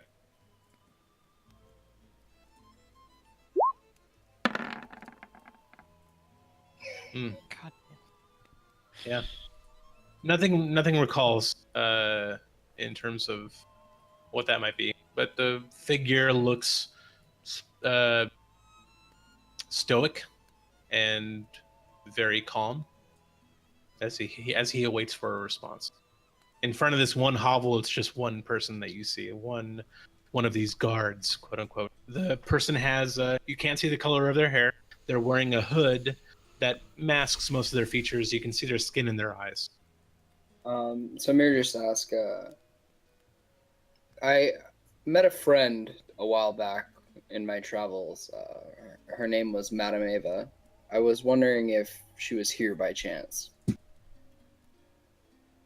He kind of looks up and to the right and furrows his brows almost questioningly and says, I'm not familiar. You can go speak with Casimir.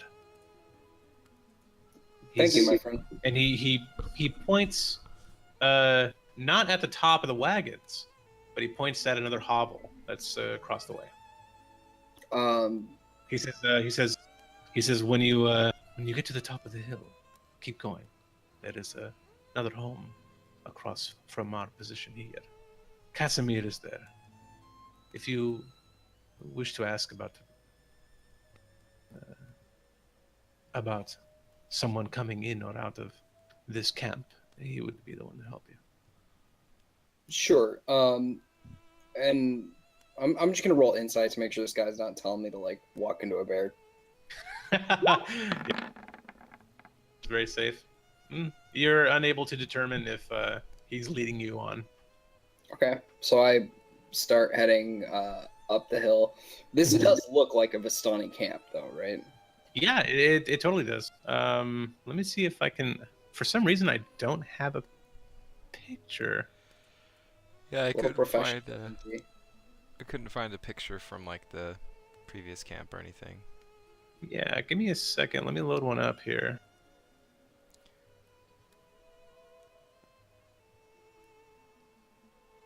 I thought I had uploaded it Yeah, because I anticipated that you guys were going to be here at some.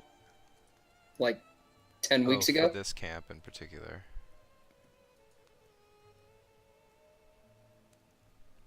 Yeah, give me 1 second. I got it almost up.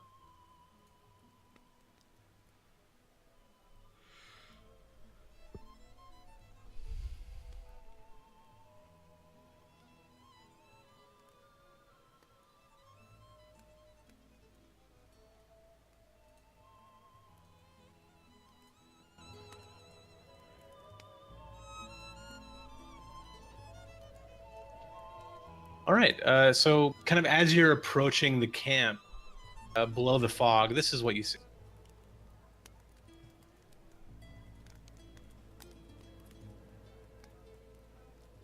Okay.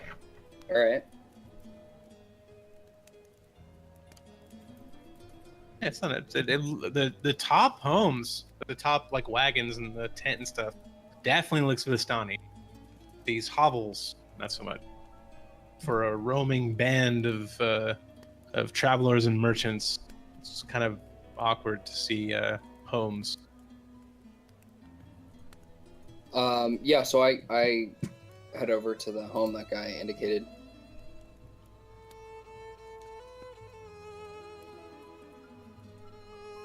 Yeah, so you see standing quietly in front of this house, bathed in the warm light of its lanterns, are three sullen gray cloaked figures. Their angular features, purple skin, and one of them has black flowing hair that's kind of half hidden under their cowls. All three of them look at you almost disconcertingly and kind of clear the door, almost as if they're expecting you to walk in, as if they don't deem you as a threat. Right. And Mir just kind of gives him the passing nod. Is the door open or is it closed? It's closed. So Mir, like, gives them the nod and goes up to the door and knocks on the door. One of them says, you hear a voice from inside say, "Yes, come in." So I enter. Within, you see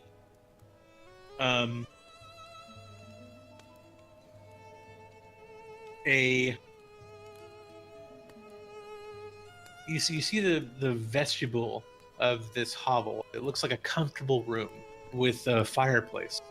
There's wooden statues of what look to be elves around the area that stand in little cubby holes along a wall.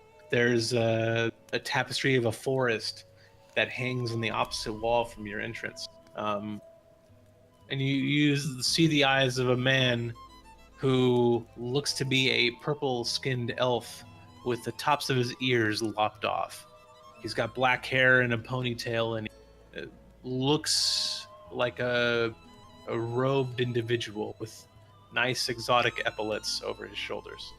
And just kind of looks to you as a surprise as he removes his glasses, reading glasses, and says, "A stranger." And Mir just says, "A friend. My name is Mir."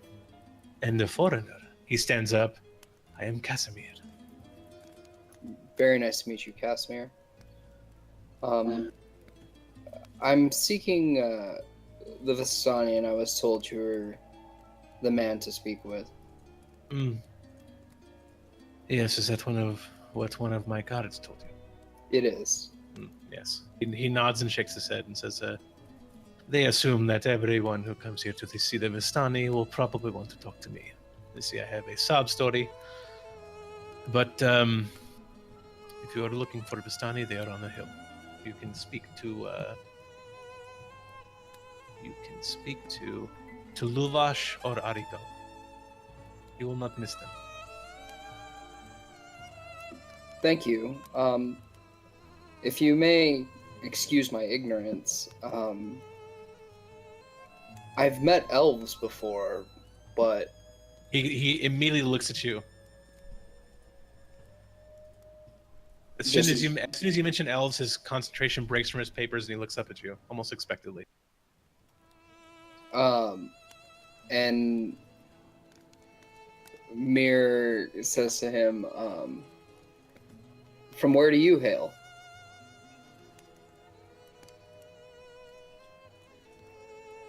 He says, from a land far from here. How long have you been here? In this land? In Barovia? Far too long. He says, I am an elf. How long do you think I've been here? Probably longer than you. I have no doubt about that. He looks like Are this. you from Barovia? He says, no, we came here hundreds of years ago. He stands up and motions to a portrait nearby. And the portrait looks exactly like Alundara. And Mir looks at it and then takes another step forward and is looking a little more intensely and says, "Is this Alundara?" Yes, this is her beauty. He sighs for a moment and sits back in his chair looking up at it and says, she was destined to wed Strahd. To be his wife. He takes a deep breath. May I ask what happened? I understand that Strahd is not wed. Yes. Well, this was all before Strahd killed his brother. She was... When Strahd first... sit. What are my manners? Here. And he pours you a glass of wine. I'm not sure why I'm telling you this, but since you've managed to spark my interest and curiosity with elves, I figured there is no harm. When I first came to this land, I came with Alundara, me and my people.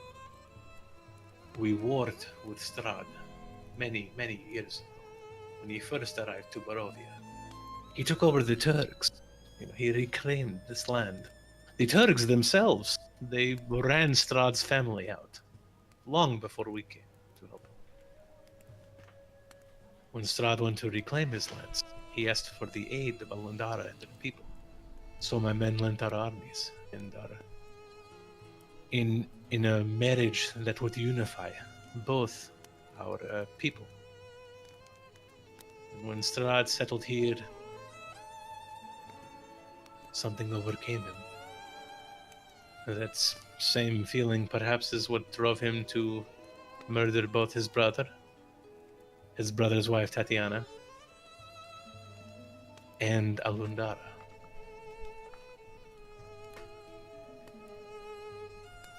Mir drinks deeply of this,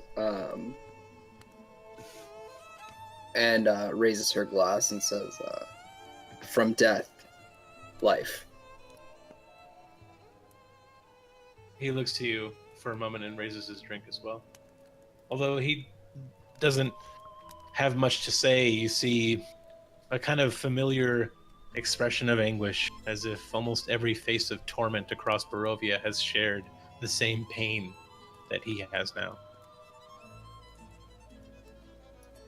Do you still wage war against Strahd?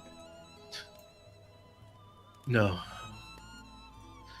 After they killed Alundara, his chamberlain, Rahadin,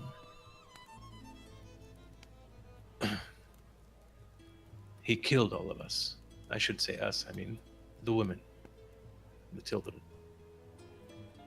He made sure we could not reproduce. And they left us here. Puppets. We stick with the Vistani because they do not harm us, although they do not care for us either. Rahadin killed all the women in my family and then with my people. And took off all of our youths. You said puppets. Does he... Are you an agent of Strahd? No. The Vistani are. Sometimes Rahadin comes by, exerts his will. Sometimes he doesn't. How do you mean he exerts his will? Well,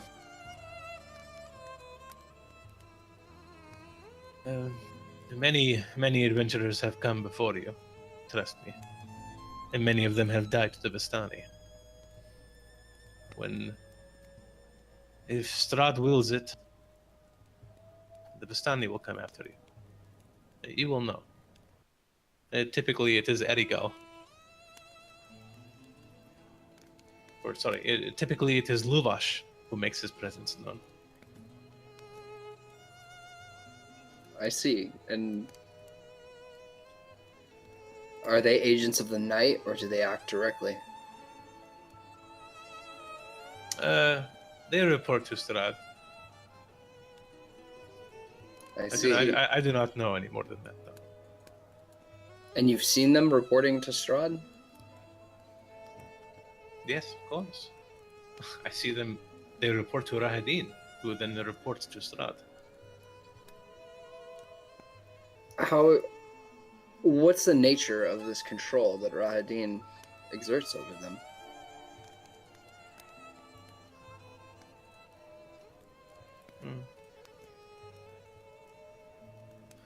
Well, you see, the Vistani, they can come and go into Barovia as they please. Yes. Yeah. Have you heard this story of how the Vistani and Strahd are familiar with each other? Yes. Yes.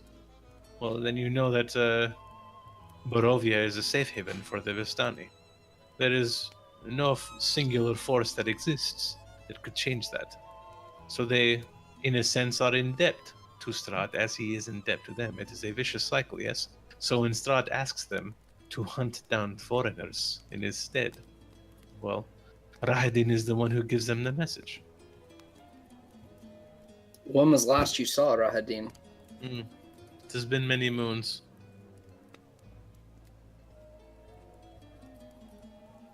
And do you still wish to defeat Strahd? He looks to the door and then looks to you and says, You risk much saying that here. You know that, yes? How do you mean? He looks to you and says, You are not surely that dull. Yes, you are in a Vistani encampment, agents of the devil, and you speak of acting against his behalf.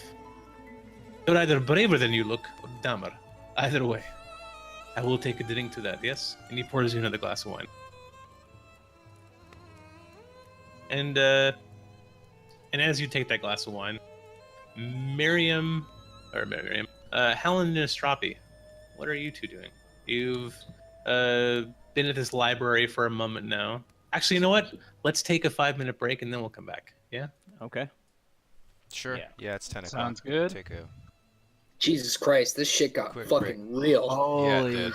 shit balls. I was not ready for that one. Yeah, I thought this was gonna be like some people around a fire. It's like you walk up and you're like, "Hey, you guys want this head? All right, bye." All right. It's not gonna happen. 5-minute break. All right, let's go. Split.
All right, we're back from break.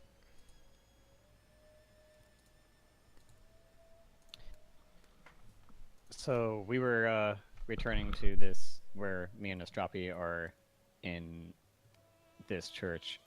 You are having some tea with Lucian in the private room in one of the various halls of St. Andrew's Church.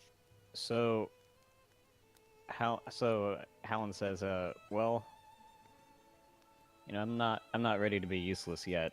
So we've been, and I'd say Lucian,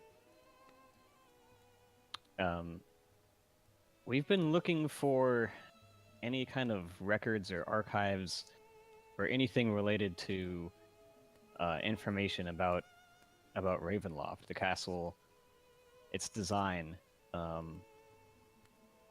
Any information would be very helpful, and if there's any contained here in books or anywhere else in Vallaki that you might know of, I want to go look for it. Okay, I'll have him roll history check.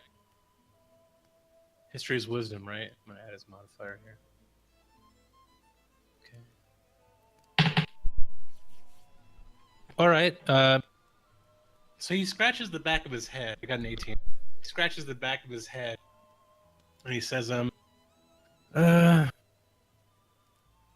believe what you want to look for is probably in the village of Barovia. Yes.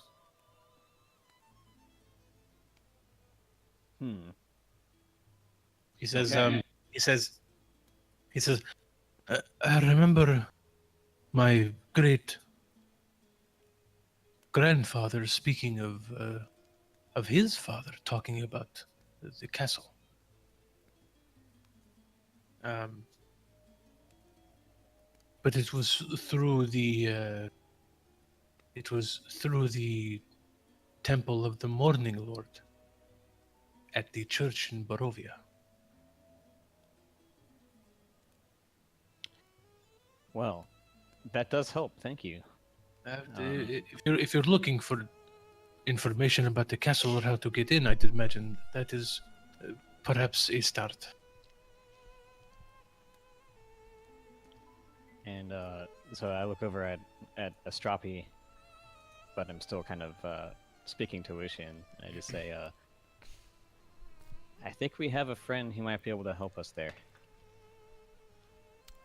You remember Ismark, yes? Yes, the son of the burgomaster of Barovia, Indirovich. Yes. Yes, he has returned, and as far as I know, has been studying with who is at the priest there. Donovich. Yeah, Donovich. yes. So he has been studying with Donovich at the Church of the Morning Lord. Yes, So Donovich. Donovich is a good man. I've met him before. I might have to check in with him. It would be wise, yes. On the way in, I noticed a strange sheen on one of the windows, the window depicting St. Andrel. What can you tell me about that? Yes.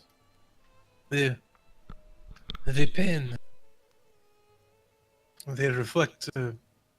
They reflect Saint Andrew and Saint Markovia and the Morning Lord.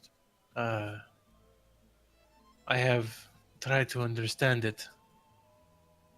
The only thing I know is when the bones of Saint Andrew were removed, the light above the pane of Saint Andrew also faded. It was only when you brought it back that the light was returned. I see.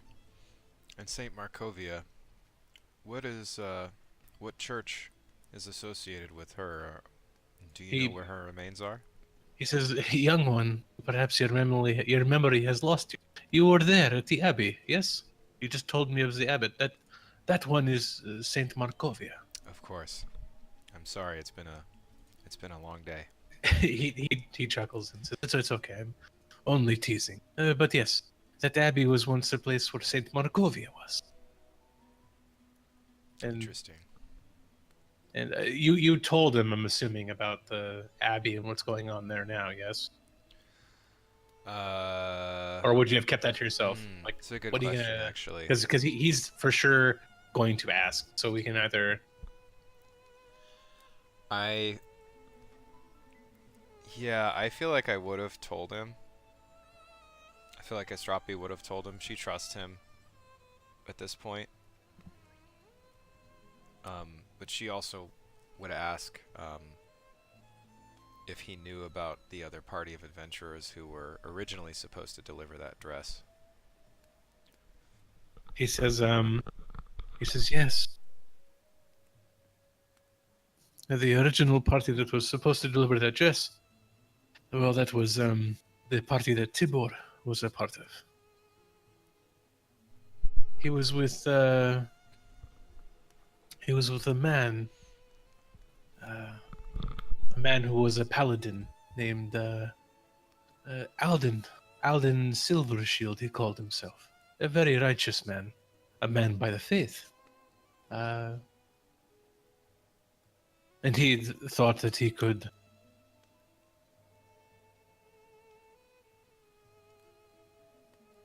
He returned with words from the abbey about a man there needing a wedding dress. I did not understand it initially, but he said it was for a righteous cause. But that is all I can remember. This was when I was young, over 60 years ago. Turn to Howland and say, "Do you think he was working on that bride for 60 years? Or perhaps this was a different one?" Time is strange here, as we've learned. Yes, it is certainly possible. And he has also said he has been there for well over 100. So it's possible.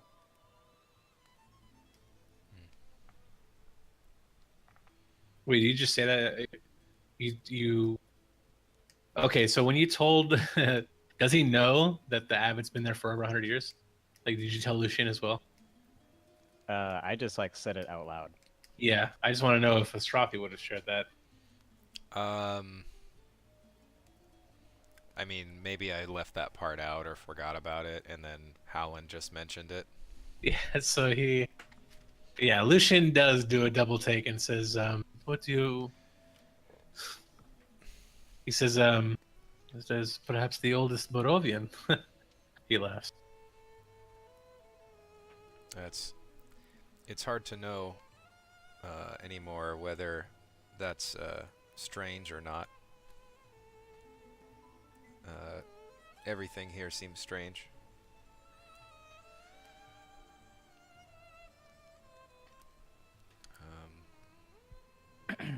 I asked Lucian, what do you know of the abbot there? Not much. But he is a pious man. But unfortunately, before the only news we get from Kreska is what a caravan of Valakian soldiers used to give us, which is not much. The only person who would really tell us anything was Izek, because he was the captain of the guard at the time. And before him, the Baron's family employed others, and they were pretty tight-lipped about giving information out from other villages. They simply like to tell us what we think might keep the town safe, so we did not hear too much from Kresk. When foreigners such as yourselves would pass through, from my understanding, it is the only time that we really get news from any village. None are too brave to venture out. Like I said, or as you know, I should say, Yevgeny and Zoldar are the only Valakians to leave besides the town guards, and that is, if it's a caravan, no one leaves with just two people like those two. What was the third window pane? The Morning Lord. Morning Lord. So that would be Barovia. Lucian looks to you and says, "What do you mean?" Uh, If we brought the remains of the other saints here, do you think it would have the same effect? his eyes kind of dart back and forth, almost as if he's trying to make the same connections as you are. And he says, "If you were to bring the remains of Saint Markovia here," he says, "the church would have no place for it. I would hold it here, sure, but her body was she was last seen at Castle Ravenloft, and this was in fairy tale. I've only ever heard of the stories of Markovia marching to the castle with her acolytes. I'm not sure if you would even find her there, but if you do, I would imagine perhaps you'd want to return her remains to Saint Markovia, where she should be properly buried.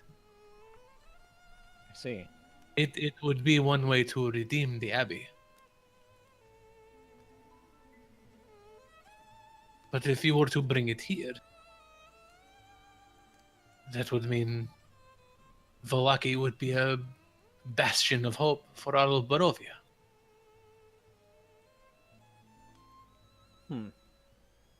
Perhaps in time we can sort this out. I Agreed. agree. It is getting late. I should rest. I'm going to retreat to my room. Please, you can have anything here in the library. Read as you may, drink as much as you want. I will see you in the morning. Yes. He does a couple of deep bows. Return the bow and say, "Thank you as always for your hospitality and your insight. Indeed. I'll see you in the Then- morning." May the light of Latander guide you both. And he steps out.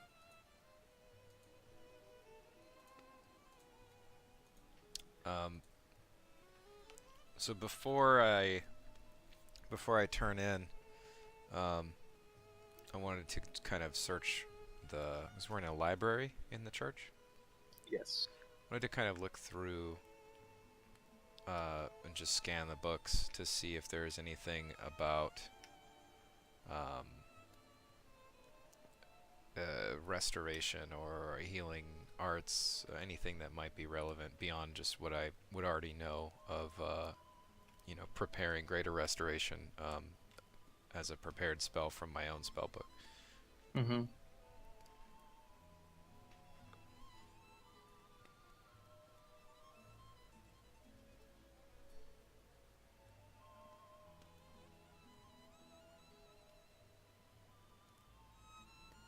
Yeah, give me 1 sec. Sure.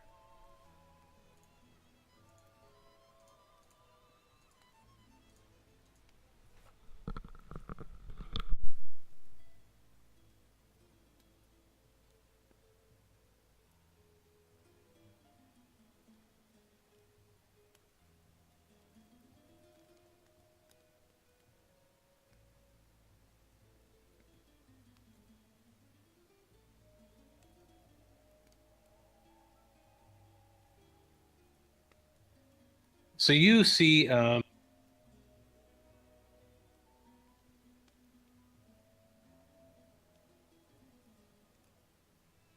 you find various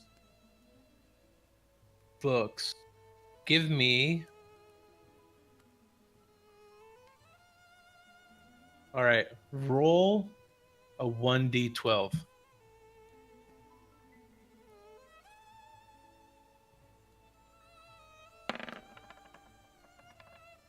Okay. Thank God.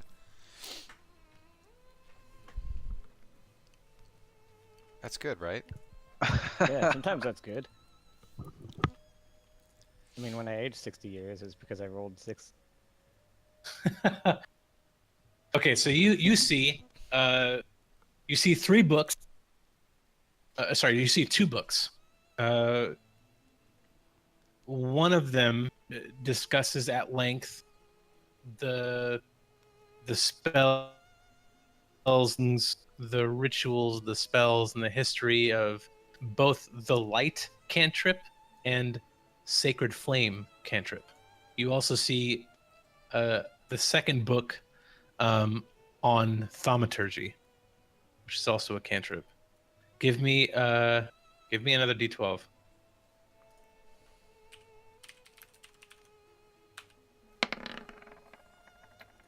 Okay.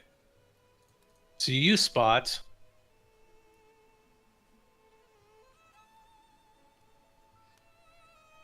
you also see a book on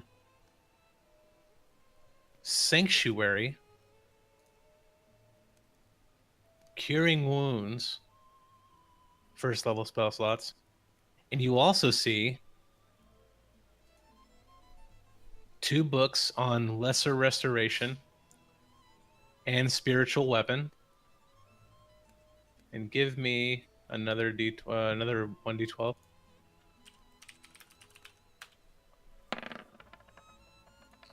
Okay. You also see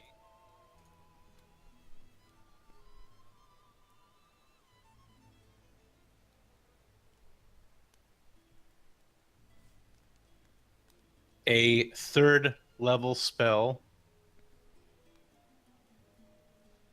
Animate Dead.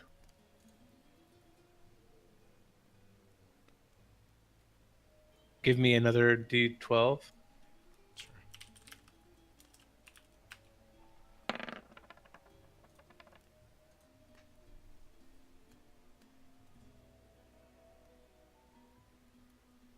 And you take 1,200 damage. Yeah.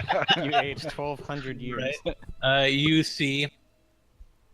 Okay, so you see books on the entire 4th level cleric spell slot, like Stone Shape, Death Ward, Divination, all these kind of books that talk about the rituals and so forth.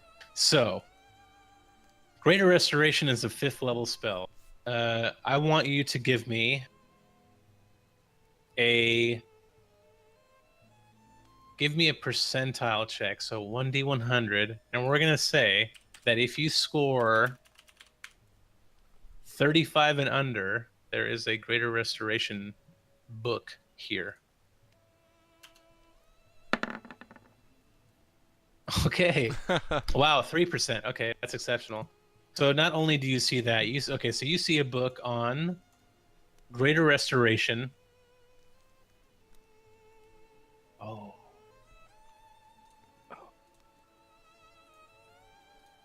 Planar Binding. What? Powered kill vampire. Right. And Hollow.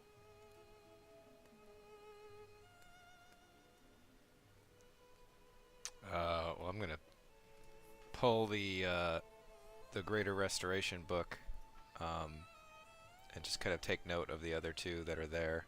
Sure. Actually, I'll just pull all 3. He said I could have anything off of here, right? Mm-hmm. I'll grab all 3 books, and then I'll sit down and just begin poring over the Greater Restoration book to see if there's anything different about these writings, or the way, versus the way that might be in my spell book. Maybe I'm comparing my own spell book from my home abbey with this one to see if there's any additional notes or any nuances here that that might help us. So not only in each book do you see just the discussion of the spell itself, but you see the history behind the vocational element of it. You see the history behind the semantic element of it. You see the history behind the material element of it, and it goes through even anthropologically, like divides every section on like how clerics have used it in time and in various regions in lands you've never even heard of. So like your Great Restoration spell is probably on a couple pages. This is a book of just that thing. Oh, By the wow. way, as long as these books are in your possession, these spells are always prepared. Oh, excellent. Okay. Can you put a All bookcase right. on you? I'll carry 3 books around. I could do that. These are pop-up books for Astrapi. We're gonna have to have 3D. Blinsky make an auto page opener. Yeah. That'd be fucking sweet. You just So start I, saying it, and like the book flies open to that page and Dude. starts like glowing. That's Oh yeah. I know a certain witch that needs to be bound to a particular plane. Mm-hmm. Mm-hmm. Oh yeah. And so as I'm going through this, I turn to Howland. I'm assuming he's maybe still there. I don't know if he's gone to bed yet or what. while I've I'm been like walking looking around. over the library books too, just out of curiosity, not really looking for anything, but Give me a D12 check.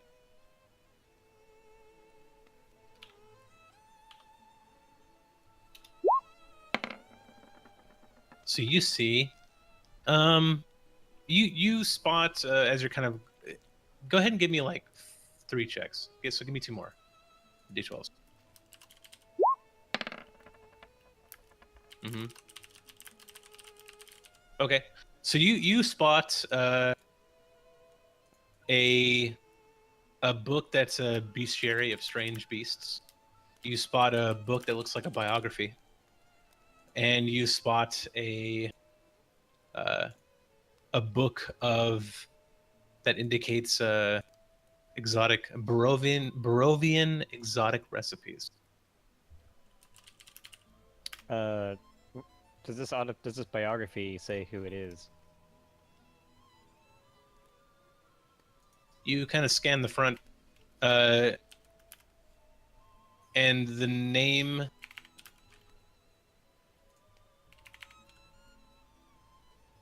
The name looks to be in a language you cannot read. I guess I say the two are bestiary and exotic recipes, or Barovian recipes. Mhm. I guess I'll take the bestiary, kind of like thumb through it. I'm trying to evaluate, like, is this useful to me? Or... Yeah. You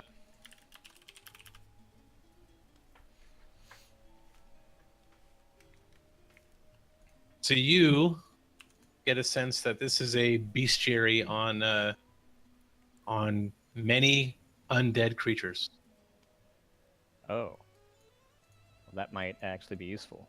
And Not just vampires. It talks about how to deal with and the intimacy of like ghosts, wraiths, wights, ghouls. yeah, I'll make that my light reading for the night. Sure. Yeah, so I see that one and then just start kind of I'm thumbing through it. Something catches my attention. I'm like, oh, wow, this is kind of interesting. So I just walk over and I just sit down with it and just starting to read this book. So Sure. I'm assuming we were kind of looking at the same time. Yeah. And so now, like, you know, Howland found some stuff that he's reading. I found some books. What was the third one? So I had Greater Restoration, Planar Binding, and Hollow. Hollow. And I come over with my stack of books, and just kind of going through the Greater Restoration one, and I tell him, I think I found what we need here.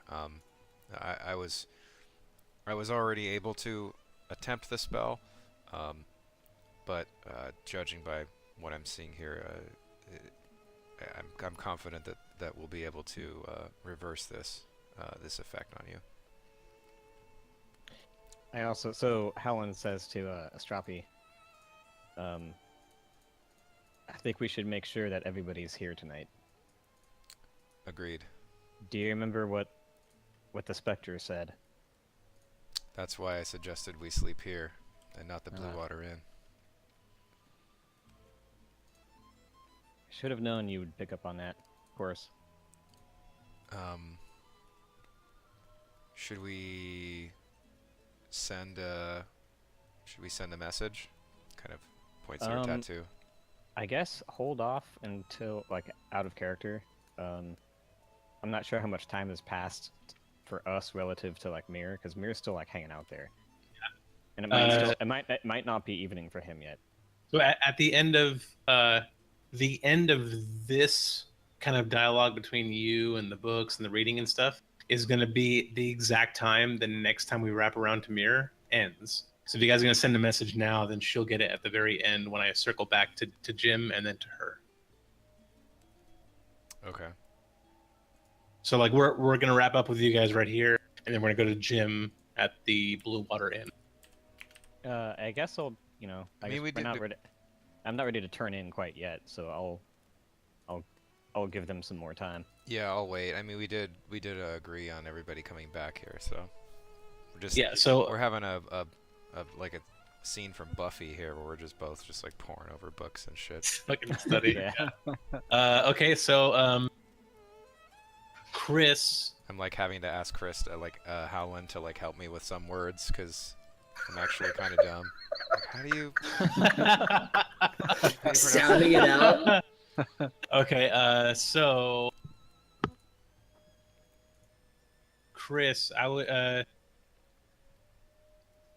You can, I guess, write this down as you're kind of pouring through. You can choose one and get like very specific knowledge, or you can choose a couple and just kind of get some general knowledge that you want to retain. Here's the list. Let me know when you're ready.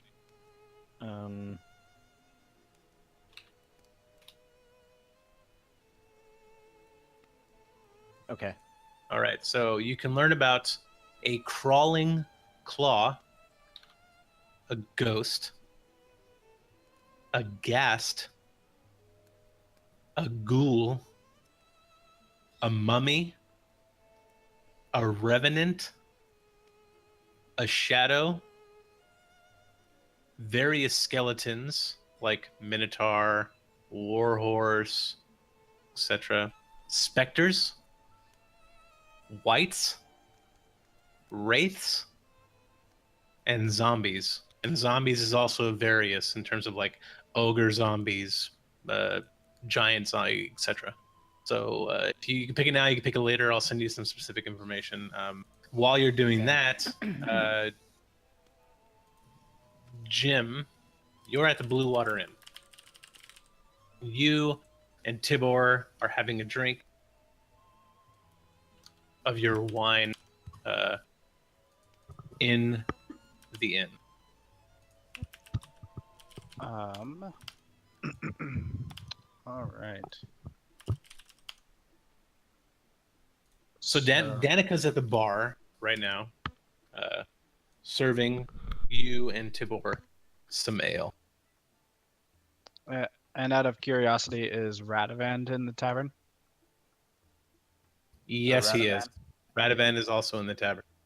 On the way in, Jim just kind of walks over and taps him on the shoulder and just kind of says, like, there's a moldy cot at St. Andrew's Church tonight with your name on it. Meet me there. He looks up from his drink and says, yes, I can. Perfect. And he says, all right, I'll let you know when I'm about to leave from the inn here. All right, we'll go to the church together. Yes. Aye. And you Tibor beelines for the bar as you're doing this. He orders 2 drinks, one for you and one for him. And Jim sidles up to the bar. Danica greets you and says, "Welcome back. How are the others?" I think they'll fare better in the morning. At least one of them. She looks concerned. Her expression kind of drops for a moment. Some spirits have been running amok in the forest. We had an encounter with them. Should be simply a temporary setback. You see Don't her you worry, pour. Danica. You see her pour herself a small little shooter in a cup, and she takes a sip of it and says, "I hope so too. Did you want any soup tonight? What are you going to eat? Any wolf meat stew?" Jim says aye, and one for Tibor as well. And you hear the door kind of creak open as Zoldar says, "And one for me too, yes? Good to see you again, Danica. Hey, little man, you're here." And he kind of like looks over towards you. Aye, Zaldar. I are welcome, really. Welcome back from you too. What word of Krisk? We've had a strange encounter at the Abbey there. As it Interesting. seems is the will of that place. Strangeness. It is not too unfamiliar from the rest of Barovia, and he gives like a nervous chuckle, and says, "I'm glad to see you're alive. Where are the others? Did the darkness take them?" No. They're resting in the light of St. Andrew's Church. Ah, that is good. I hope that is not a euphemism for dead and buried. It is not. They were simply seeking to better prepare us for the challenges we're facing at the moment. Indeed. And Jim looks to Tibor and says, is anything particular bring us here to the inn tonight, Tibor? Anything you wish to speak of? He says, just need a drink. It's been a while. And to be quite fair, I miss home. Being around you kind of gives me that feeling for even just a minute. He chuckles and clinks his glass against his and sips. Yeah, he looks kind of coldly against the wall across the bar and says, this place isn't home for me. It never will. I always think to myself, maybe soon I'll just get used to it. And every time, no matter how far into the drink I get, it never changes. Jim wonders at this point. He says, and how familiar have you become with this land? Have you learned anything of the natural formations here? The stone? Yes. I've seen many things, like that tower out on the lake. Aye, we've just come from there. You did. Did you notice the stonework? Aye, it's not quite like anything I've seen. It's not of this world. The base, perhaps the entire tower, is seeped with enchantment. Indeed. Indeed. When I was first here a long time ago, I took a hammer to it to see if I could get a sample. Did it chip? He looks around for a moment and he goes, I don't know what kind of stone doesn't chip. Jim kind of looks at him and says, you know, I'm not surprised.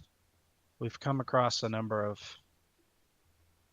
certain arcane artifacts that work on some similar principles, keywords and passcodes. We're still trying to decipher the tower. We were there for we were there for maybe like an hour. I think so, yeah, probably an hour. Just kind of searching around, duffing around the area. I'll say we spent several hours trying to uncover some secrets, but we're missing something. Well, you let me know if there's anything I could do to help. Aye. Jim wonders if I guess is the stone of the tower the same like the same stone as like the gates made of the strange stone? Oh, Tibor says, aye. It's also the same stone built out of Castle Ravenloft. I'd feared as much. Something different about that place. I'll never forget the first time I went there. Jim says if it cannot chip, cannot be dug through. No, but it can be transformed. And Jim kind of looks at him, surprised, and He says, says, "Don't look too surprised. "Keyword." I was an adventurer before I was caught here. I'll have you know." And Jim laughs and says, "Oh, old timer, I mean nothing of it. But please, do you know something further on the topic? Do you have a theory?" Not just a theory, something tested, and it worked.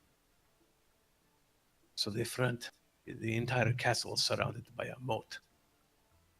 But on the far north side, there's a way to get to the parapets. And Jim gets closer and closer, closer. He says, he says, uh, the north wall of the castle, the parapets, the rampart, it meets eye level with the hill several hundred feet away. If you get strong enough rope, you could line in. But that is just getting into the castle, right? The stone itself will move when you're inside. Sometimes you'll open a door into nothing. Sometimes the walls itself will move. We've Have you been inside? yes, once. Ha- Dare I ask how you fared? I'd prefer not to talk about it, to be quite honest. I understand. But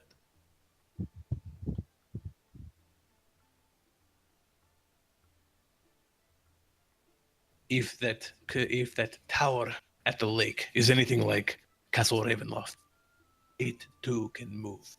If you seek something, then it is only a matter of time before you find it. Yes, you were up there. What did you discover last time? He kind of like he inquires about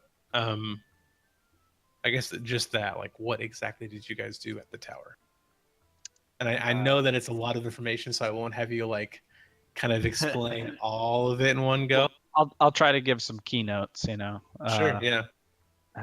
And Jim kind of spent some time poring over various keywords they tried that didn't work, and the one that they know that does work, and how it animated a set of enchanted armor and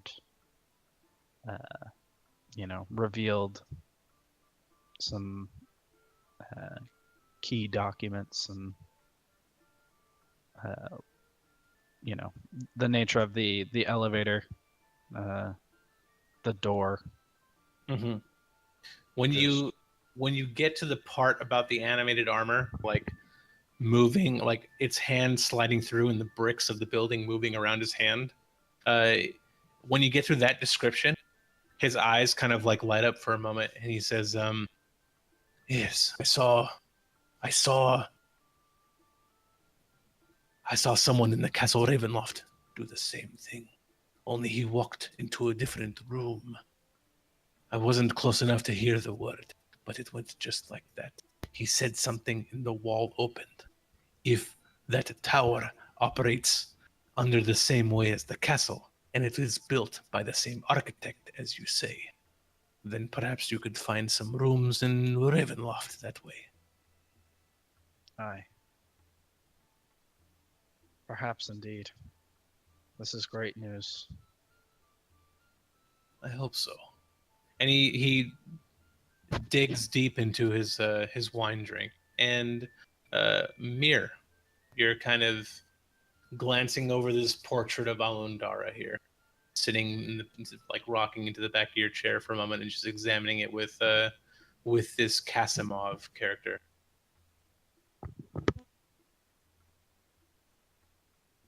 I'm just trying to I was all enthralled with what all the other guys were doing. So I'm trying to remember what I had covered exactly with this guy. So you uncovered a lot. You uncovered that Rahadin. So he came here and arrived with Strahd's armies. His queen Alundara was destined to wed Strahd. There was a proposed uh, two like namesakes and countries uniting under one banner kind of thing. It was going to be like an arranged marriage. But before that happened, obviously Strahd, you know, slew his brother, Right, which you already knew, slew her, which you didn't know. Rahadin, Strahd's chamberlain, is the man who cut off all of the ears of these elves and killed all the women so they couldn't reproduce. Um,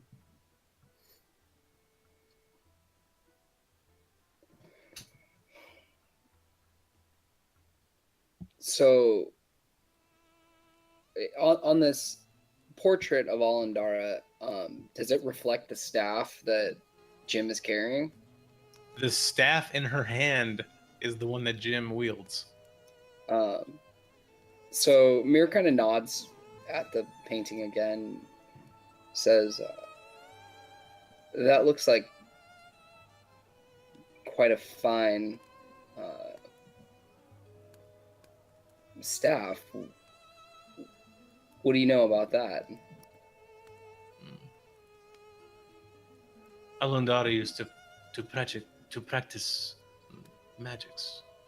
She was of the wood, of the forest, like all of us. Except only some of us are born with the practitioner to be blessed with the art of the wild, as they say. She was with druids known as the First Circle. She was the promise that unified the elven druids under one name. That staff was bestowed upon her by something called the Feywild. Have you heard of it? I haven't.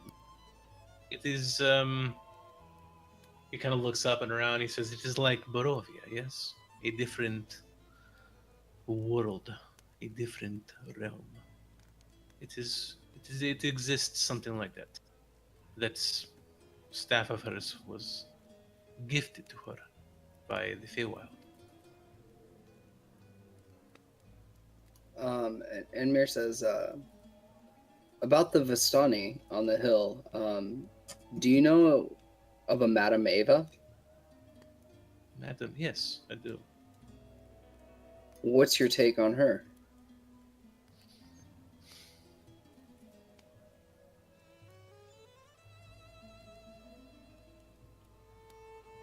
He looks down for a moment and says, there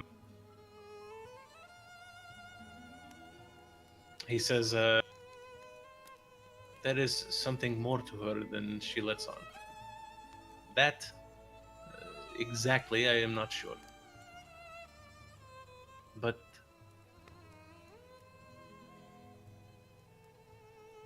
it is a feeling that I get when I see her. She has. I don't know why I'm making him sound Barovian, by the way. I'm just trying to like get off of it, but it's incredibly hard. He says she's letting on more than I know, and she does not come here though. And what was the name of the assassin guy, or the The- Vistani that is used to kill adventurers?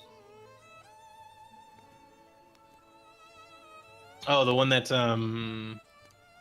He the says one he mentioned that the Vistani kill adventurers for Strahd, and it's usually one particular guy. I forgot what his name was. Oh yeah, it's Luvash. Luvash. Okay.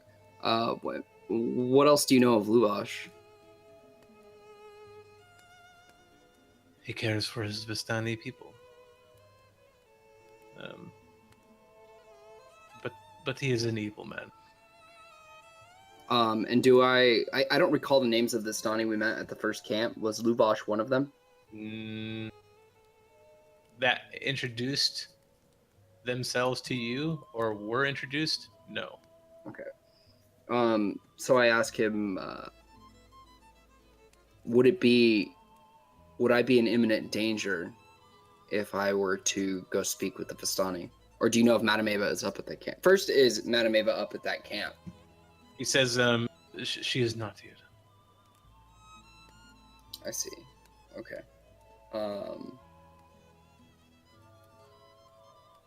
And then I ask if I would be in imminent danger to visit the Vistani at the top of that camp. He says, so long as you do not insult their customs, you should be fine. I'd imagine if they wanted you dead, they would have found out by now. But you are here. I see. And he had no other intel as to like how they like I guess I'm trying to gather as to like whether when Luvash kills somebody for Strahd, if it's like he just openly kills them or if it's like he is like an assassin.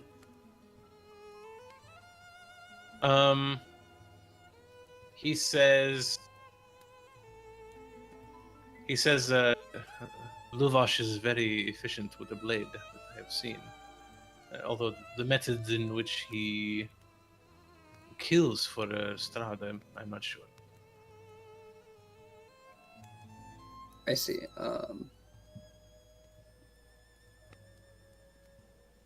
Are you like the? It seems like you're quite well established here.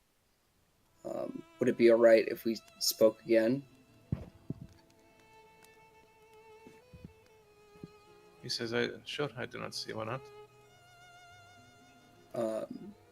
And He says if we speak again. And he kind of stands up and walks towards the mirror of Alandara, or the portrait of Alandara, and just gazes at it for a moment. when he turns around and looks at the portrait, Mir takes out the mirror and real quickly, like as if to like check her own appearance. I know what you.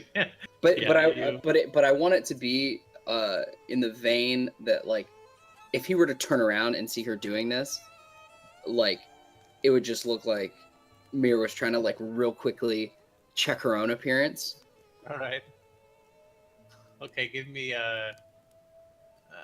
I guess that would be deception. If you're trying to hide it completely, like the action. Give me No. I'm not trying to hide it completely. Just her mannerisms, right? Or she's checking her own face, like. Okay, so give me a deception check. Okay. God, I have too many tabs. Hang on. Sorry. I was like going through like all the journal stuff to like check the names. And our journal's getting super deep. Yeah, it is. There's so much content in the story. It also doesn't help that I'm adding content, I suppose.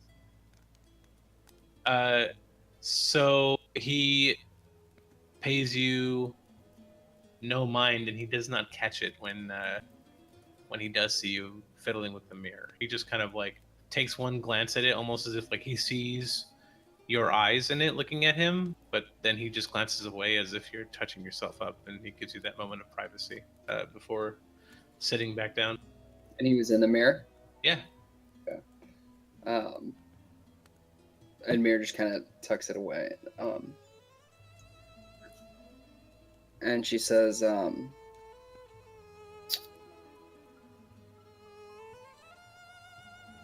if called upon by Alandara, would you raise your banners against Strahd? Would you aid? He takes a very, very deep swallow. And he looks up at you, and he says, is this some kind of joke? He says, are you trying to taunt me? And Mir says it's totally like there's no. It's absolutely serious. And she says, no.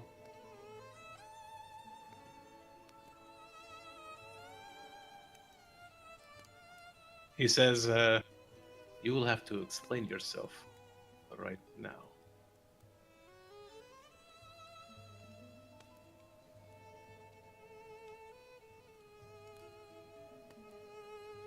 And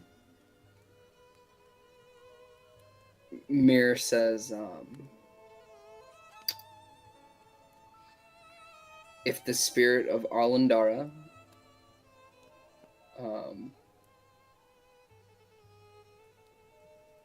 were to compel you to rise against Strahd, I'm trying to think of like how to like phrase this. Yeah, you just.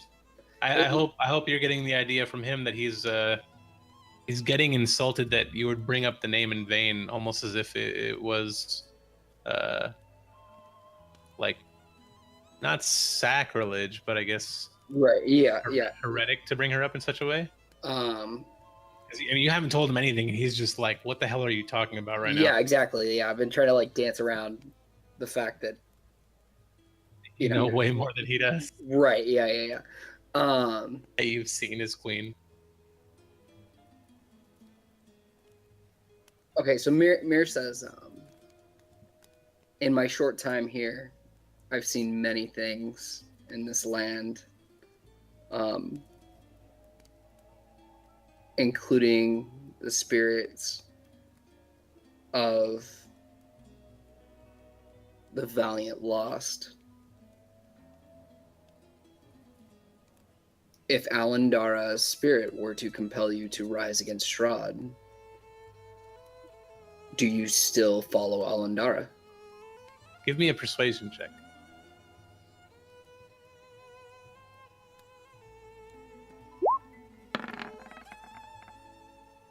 Oh dear. Yeah, he stands up and just points at the door and says, "Get out!"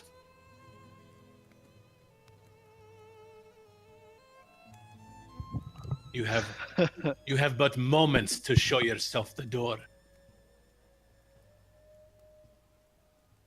Some of the at the yell, the door slams open.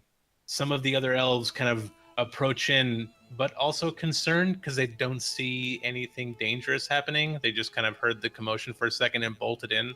Their long sword, like all three of them, have a long sword and a short sword in each hand, and they're almost being unsheathed in the moment of this as he's like standing there pointing at the door.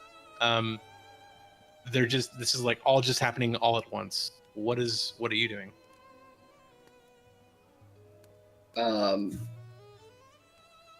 So Mir is still seated at the table, and like casually picks up her glass and finishes it, and then she kind of settles her garments and rises and says to him, I can appreciate how this may seem far-fetched, and I won't hold it against you. Get out! All right, well, I guess you did want to see Alandara again. She just fucking leaves. Okay, so you're gonna get attacked now. All right. God damn Oh it. my god. Why did we let Mir go anywhere by herself? All right.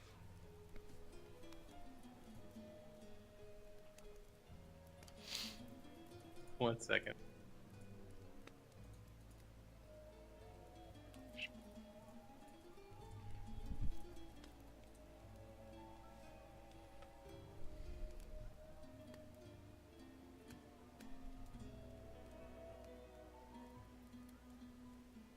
All right, so at this point, as you're being told to get out and pointed at the door, two of the dusk elves sheathe their weapons, and kind of as you speak ill against Alundara, one of the elves looks to Kasimov and sees him like frothing at the mouth, and goes to punch you in the gut. And just misses. What do you do? I'm gonna deck him Yeah, you just lob a punch. Like Back at him. if I saw him like come in with weapons out and then proceed to put him away, like Mira's gonna throw down fisticuffs. She's not just gonna start killing people because Oh, sure, yeah, no, Yeah. He's not gonna kill you either, because otherwise Casimov would just say kill her. But no, they go. One of them goes to punch you, and then you have like these two other elves also going to punch you. all right, I'm gonna throw down fisticuffs with these guys. Sure. So I'll let you go. You look to one dusk elf, and he's like sizing you up. All right, so you gotta. So this is a strength throw then, right, for unarmed combat?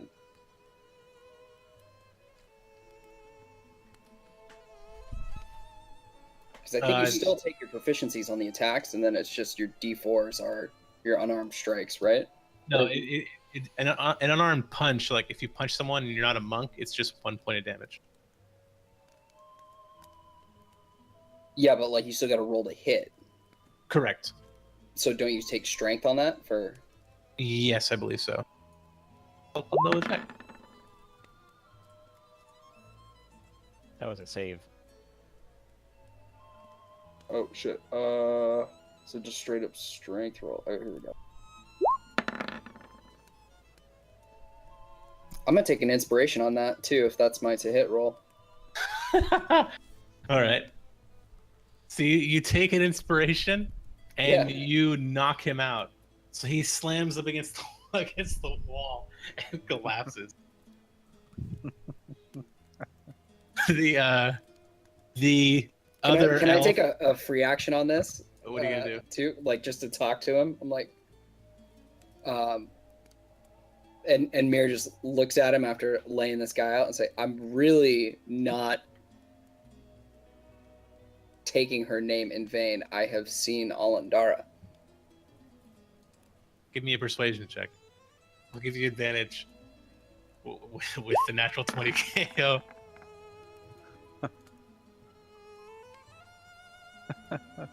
He for a moment he raises his hand towards the other elves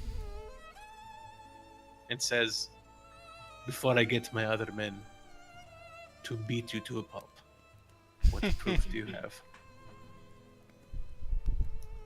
I've seen that staff in that painting, and I have seen the spirit of Alandara come forth from that staff.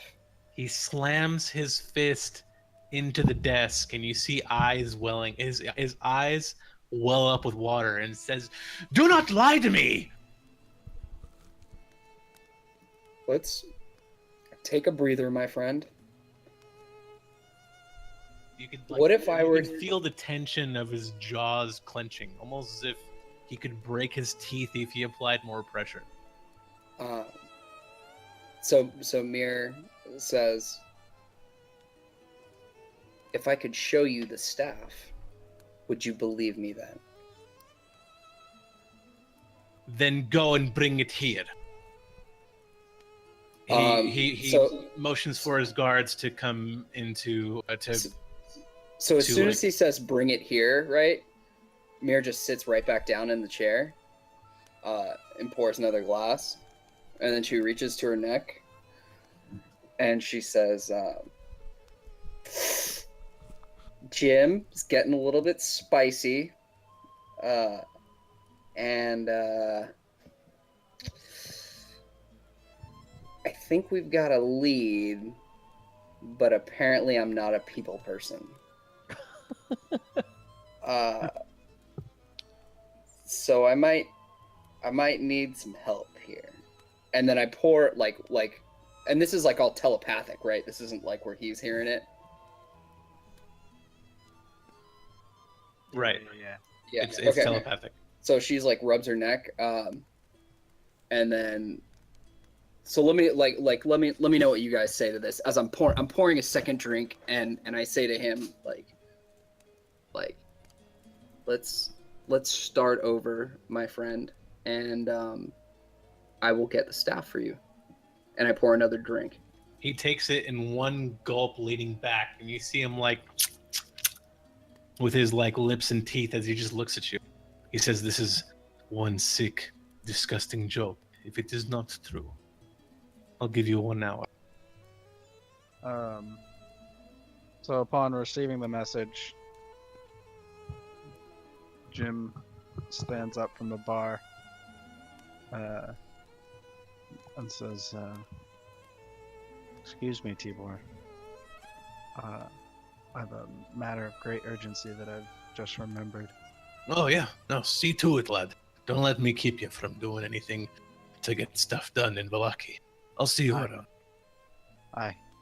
Thank you. I'll see you soon. Mm-hmm. And He stumbles out of his chair, kind of heading out towards the smithy. And on his way out, Jim pats Radovan on the shoulder and says, "All right, let's head out. Let's go. It's been a slight change in our itinerary."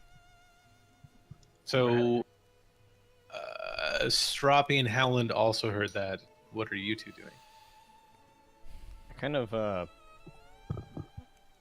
like, I'm interrupted from my reading, and I look over at Astrapi. Am I? Yeah, we just look at each other like, should we be worried? You were also thinking about. You were also, by the way, thinking about sending a message too. So this is around the time frame that would happen. yeah, we remember were you guys talking about we that were last already time, thinking about that. Stroppy says, "Why would she only ask for Jim?"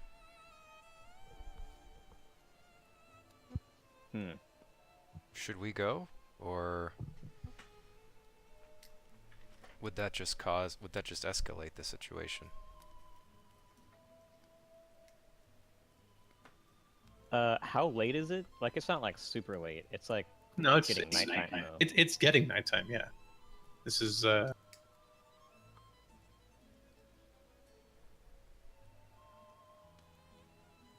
Yeah.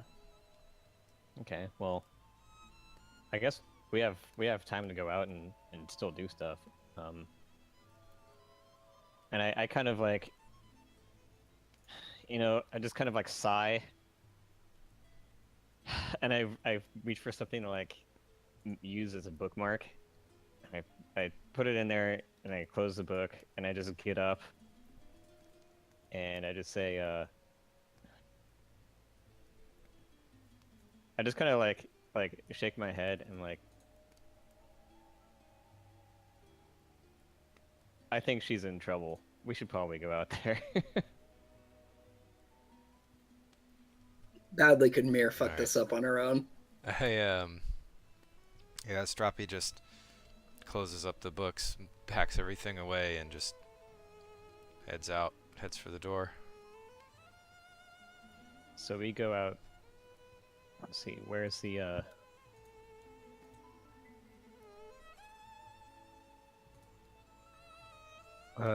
Jim at this point just says, do we know where Jim is? at this point, Jim says, Jim and Radovan inbound toward Mir from Blue Water Inn. And then he gives like an estimated time of arrival, pretty much.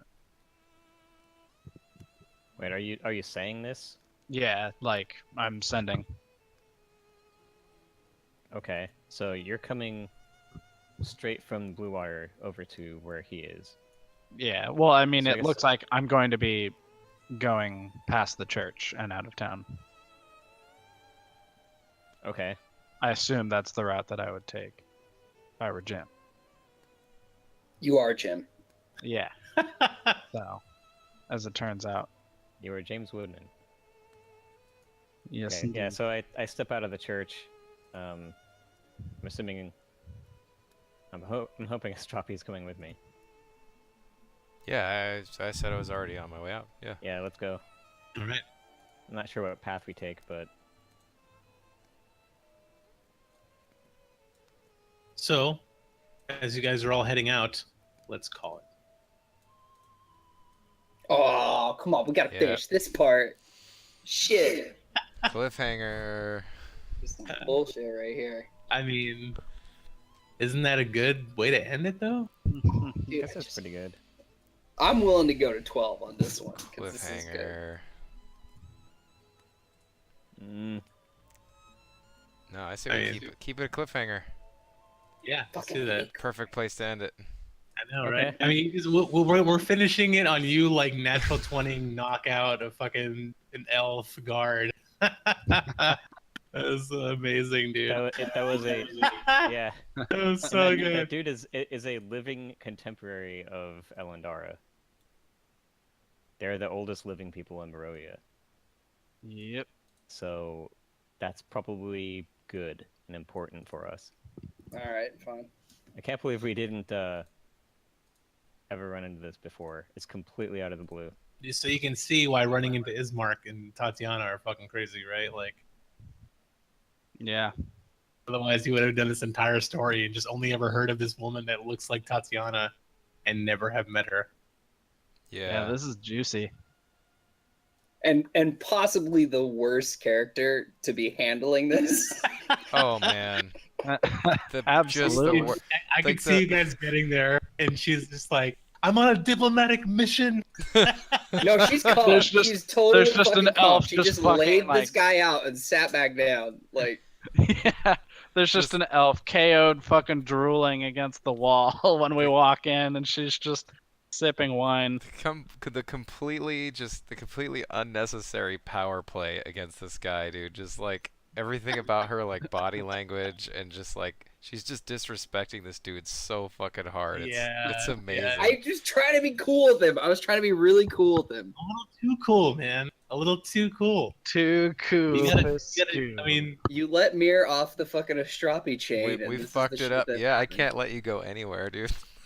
Like, she's roped in by the Astrapi goodness, and if But you that's let it not- I back, mean- she slides back into the bounty okay, hunter. but here's the thing. Yeah, it's totally appropriate because like It you're is. the type of character that's like, I'm assertive and confrontational, so I don't care, right? Like it's perfect. You couldn't. I mean, yeah, that's about what I'd expect from a bounty hunter. Just like, look, fuck all your ceremonious bullshit. Like, I'm just gonna tell you how it is. Oh, Yeah, that's I mean, good. he also, he escalated it pretty hard. Yeah, By just, just like, Casimir did. He should have, he should have just listened.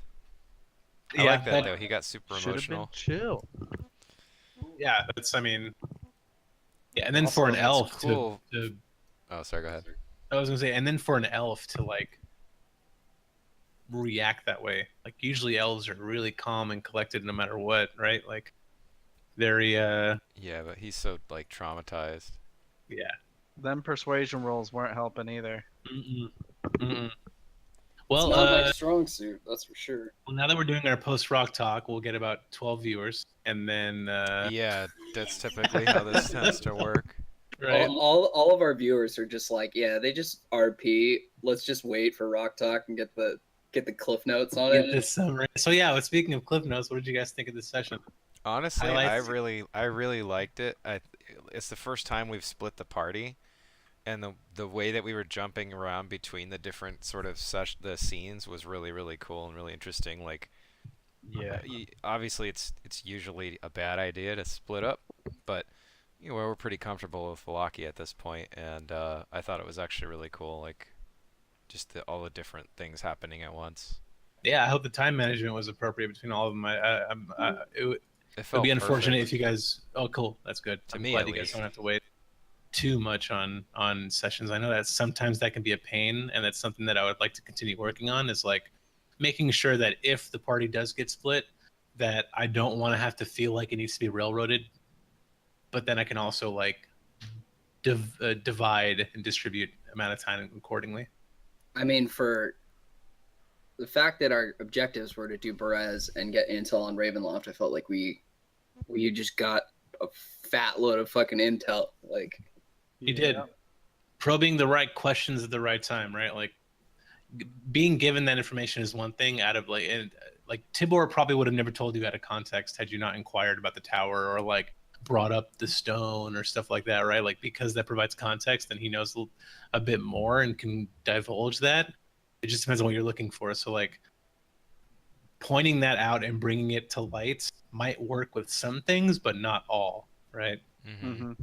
I can't wait to get a chance to bring up Alden. Oh yeah, you made that connection, huh? Yeah, absolutely.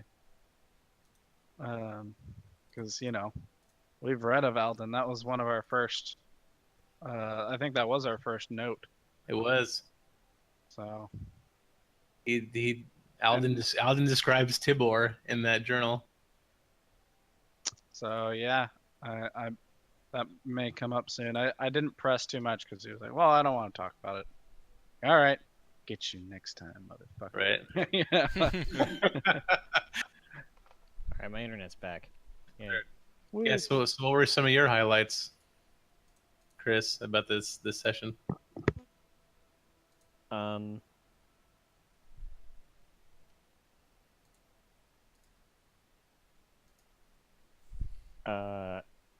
I don't know. Like, our entire plan is now completely different for at least the next few days, probably. That's true. Mm-hmm. Mm-hmm.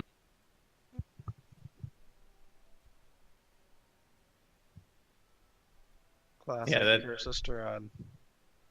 that definitely is a thing, especially considering you guys got a bunch of new intel. I totally thought this was going to be a like, oh yeah, like Madame Eva, like they're travelers, right? We'll be traveling around, like should probably be at the Vistani camp. No, that would Over have here. that's a totally viable connection to make. Yeah. I'm just gonna like drop off this thing, and then I was gonna ask her a little bit about like, her prophecy that she made to the Dragon Knights, and that was like totally like what was spinning, and then like all of a sudden I get dropped. I thought they were drow like at first because they were like in cowls and stuff in purple. Mm-hmm. They're dusk elves, which I mean you wouldn't know that obviously. Right? Yeah, totally. And then it just went to shit like Yeah, pretty much immediately. Yeah, I tried to give you a bunch of outs. It was like I wasn't gonna working. take those though. Not working.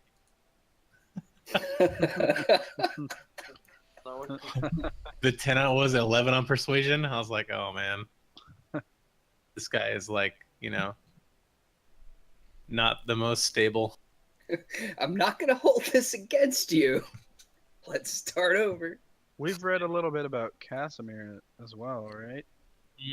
I don't think so. No. No. What do you mean? Like what do you remember? Maybe we just heard his name dropped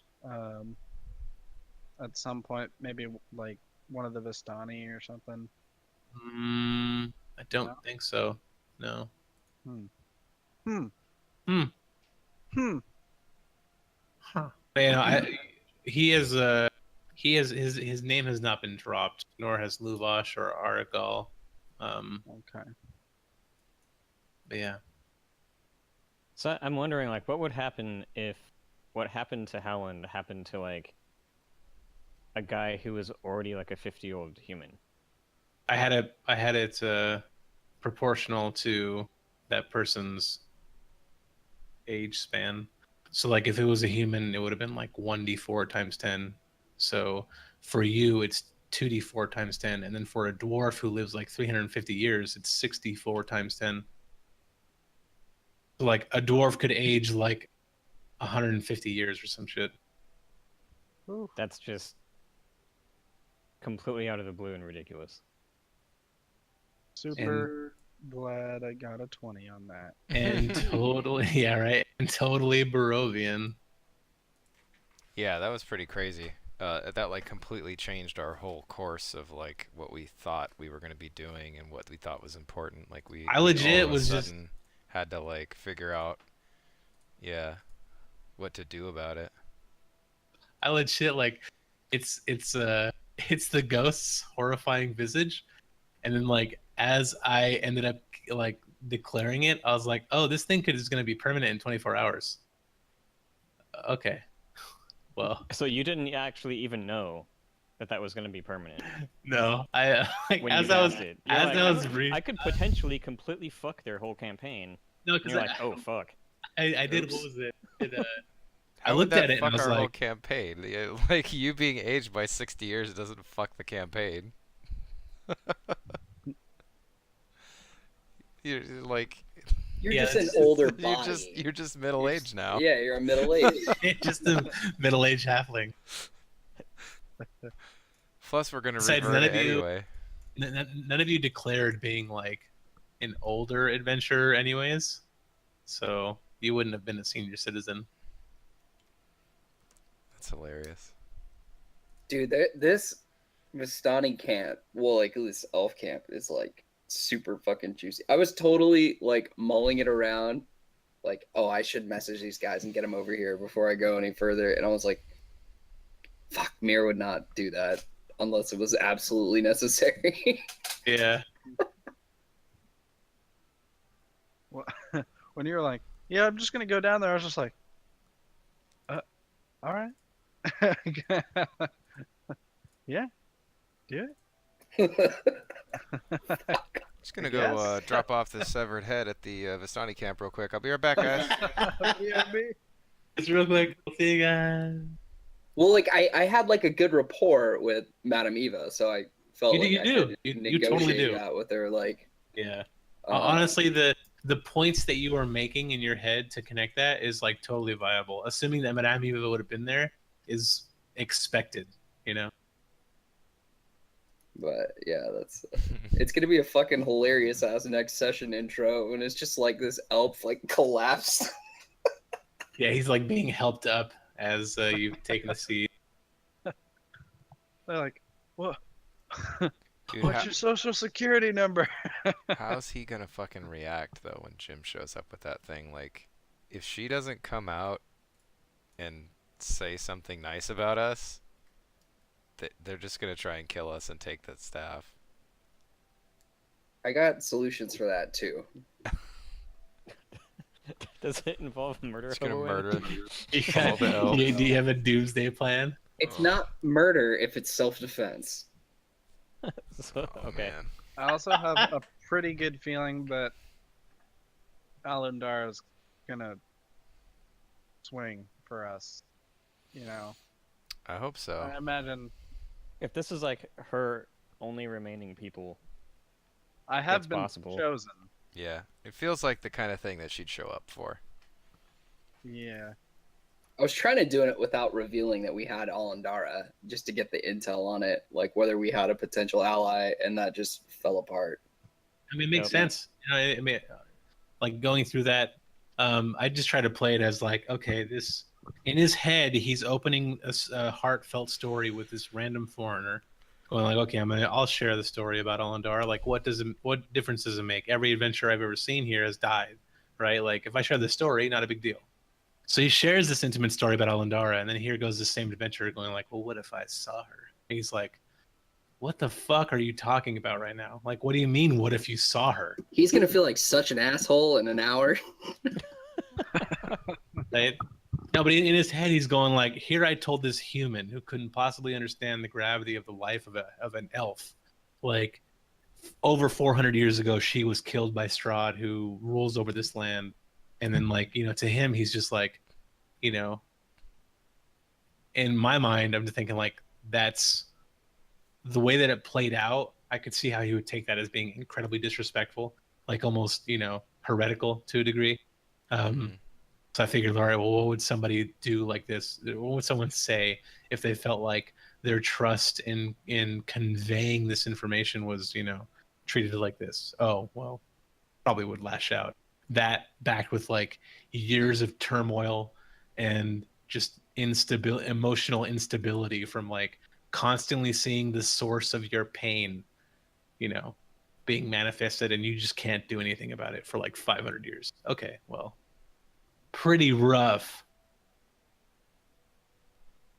Yeah. I'm I guess- also really glad that I got the knockout on that right away, because that fight would have taken forever to go through 72 hit points. Oh no, we would have just role played the fuck out of that. I wouldn't have done like yeah, the that was full- not like roll initiative. yeah, that was just like a couple of swings. Maybe they grapple you and just throw you out or something, you know.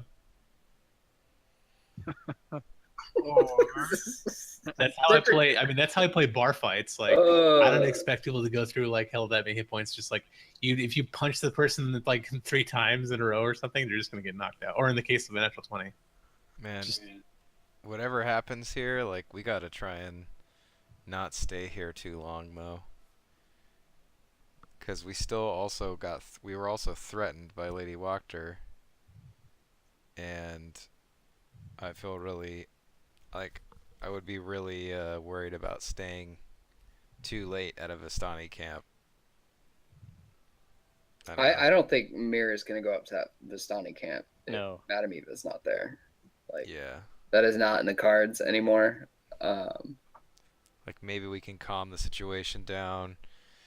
We'll get some like a lore dump potentially out of, if Alandara appears, and then we gotta like dip out.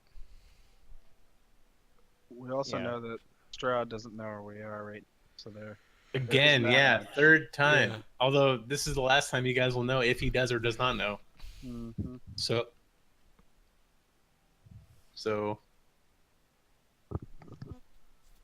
There are spells to detect that or stop it. I don't You got to think be any a of us can do it. divination fucking wizard, though, for that. I know that if Jim has detect magic, well, no, it doesn't work that way. That's right. I would like it to work that way, but technically, mechanically, it doesn't. I have a high. If I was I think 3 or 4 more levels higher, I could not be scryed. That's true, but it wouldn't tell you when there was an No, attempt. but I would never know. That's true, yeah. Well, unless there's anything else you guys want to talk about, I'm okay calling it early too. I'm getting a little tired. Yeah, I'm pretty tired. That was a fun game. I like that. I like the entire session.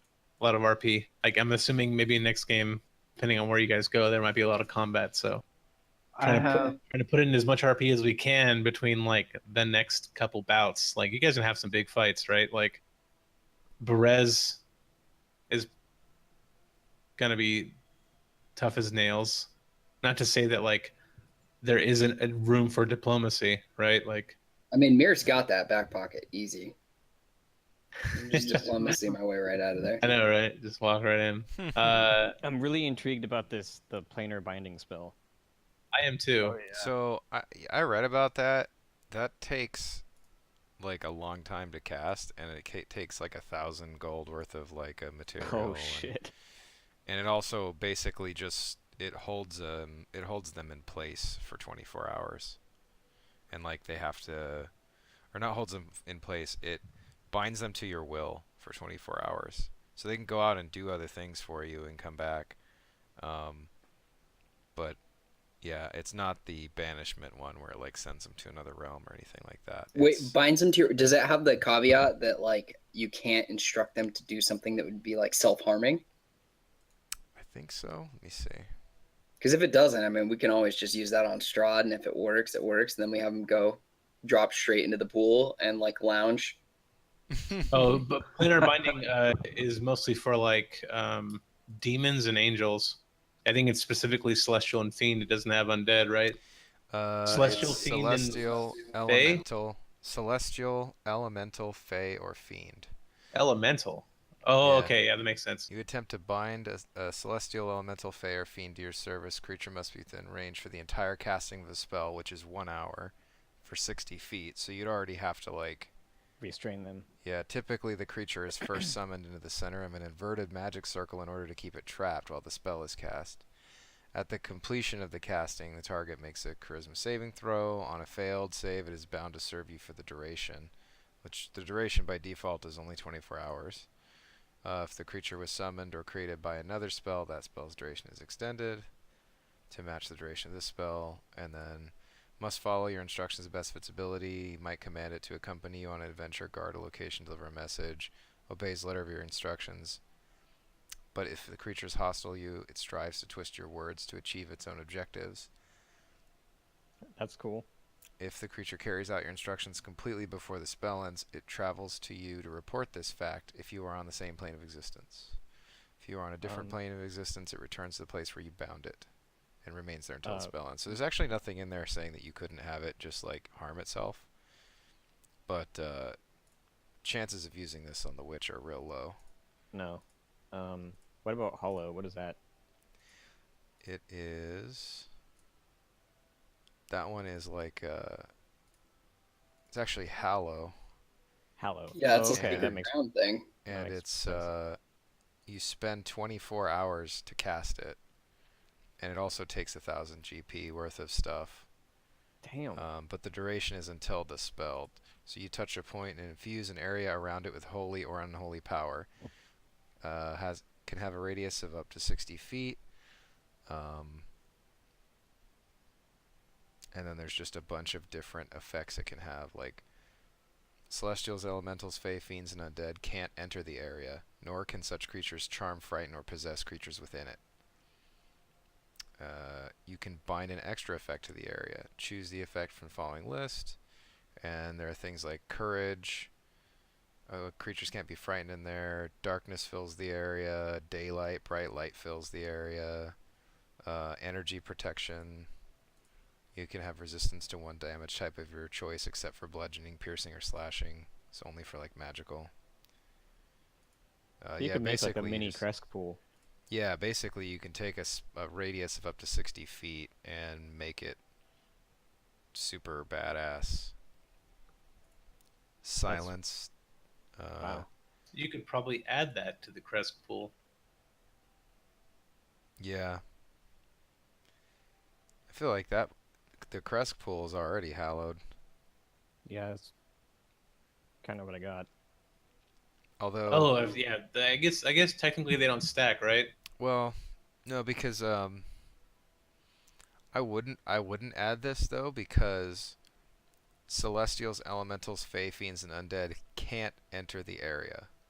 Oh, yeah, that's true. Yeah, I guess So that would be a dumb thing to do. yeah, but you could hallow other, some other place. Like we could hallow some building or some space that, you know, is important. We could literally just like camp in front of Strahd's fucking castle. Just hallow our Hold on, campground. hold on. Hallow- Something- hallow Hold on, his hold on, hold on. bedroom. Before, I'm just gonna give this to you guys. He's a wizard. He'll dispel it for sure. Just, No. that's, oh my god, the hubris, dude. Where he just walks up, he's like, "What are you guys doing?" And you're like, We're hollow. camping. We're camping. It's hollow spell." He's We like, hallowed "Oh." this ground. Fiend. Took me 24 hours to hallow this ground, and he's like, hold It on, took me let 24. Did you just dispel it? Let me just go into my third level spell here. Right. Puts Doesn't on it- his reading glasses. I would imagine that like higher level stuff needs higher level slotted dispel to work. Well, so here's the thing, right? Is certain things, most of the lowest level stuff, if it's like takes this long, it says specifically unless dispelled. Some higher level stuff will like stun you for a full minute and you cannot dispel it or cleanse it or heal it or anything. Like it, if the language will say if it can be dispelled or not. So like ninth level spells will probably not be able to be dispelled. It's just permanent, and like in the case of the horrifying visage, right? Like it can't be dispelled or remove curse or whatever. It has to have a greater restoration spell, which is a 5th level spell. Certain stuff you just can't remove at all. So, yeah, basically he would have to succeed on a 15 DC check using his spellcasting ability. Or he would have to use a 5th level spell slot. Mm-hmm. Yeah, 5th level spell slot removes it without You wouldn't have having to do to the roll a check. save. Yeah. Which that's also Okay, a pretty so- good exchange too. Probably not going to hallow a Campground campground in front of Castle in Ravenloft, Ravenloft, but yeah. it's a thing. It also is one of those things. It's like herbs, oils, and incense worth at least 1,000 gold, which the spell consumes. So I'm basically never going to cast that because we don't have any Yep. fucking gold. Unless we ask, I mean, maybe there's a thing where like we can have Lucian raid the church basement or whatever. He might have The old the stuff we need. Clerical herb garden. He probably would have a lot of that stuff stashed away, and he'd be down to give it to us. So maybe I'll ask him Yeah. for this stuff. I'm gonna ask him about the books before we leave anyway, and just make sure that he knows that I took them. Sure. Yeah. Can't wait for next game already. Yeah, we got a lot of shit to do because we gotta save Mir's ass, and then we gotta go back and restore Howland. Hey, Mir then- handled that shit. Some guard came in, tried to punch her. She gave him the Muay Thai plum. Some Muay Thai plum. I love it. I feel bad for that dude, man. Like, he gets paid to stand out there. Some lady comes in. Paid. He's an elf. He does it because Whatever. it's his duty. Yeah, got his ears cut off. He just gets Yeah. laid out. I know, right? He just suffered just the doing most, dude. His elf job, fulfilling his elf duty, This thankless job. and you just fucking uppercut that motherfucker. Dude, Jim, when you get to this place, you should totally like figure out like what, like if there is a creature you can come in looking like that's like would be really important to these elves. Like a fucking white stallion rides in or something, like an elk, and then just like, "What's up, guys?"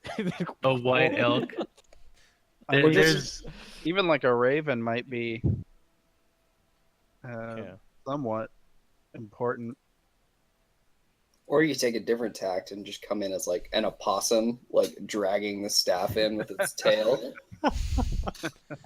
If you flew Oh in my as a God. raven and transformed in front of him while holding the staff, that would be so fucking epic, dude.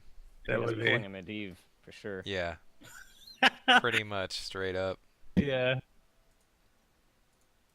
It's fucking or just just be a griffin and like dive bomb into the building and like roll around. Just kicking everything. What is he doing? And then you He's come, a little bit off. and then but you Well, come I to- assure you. Like we could He just has do the been Legion drinking. of Bears tactic again. Just bring like 8 bears into the hovel.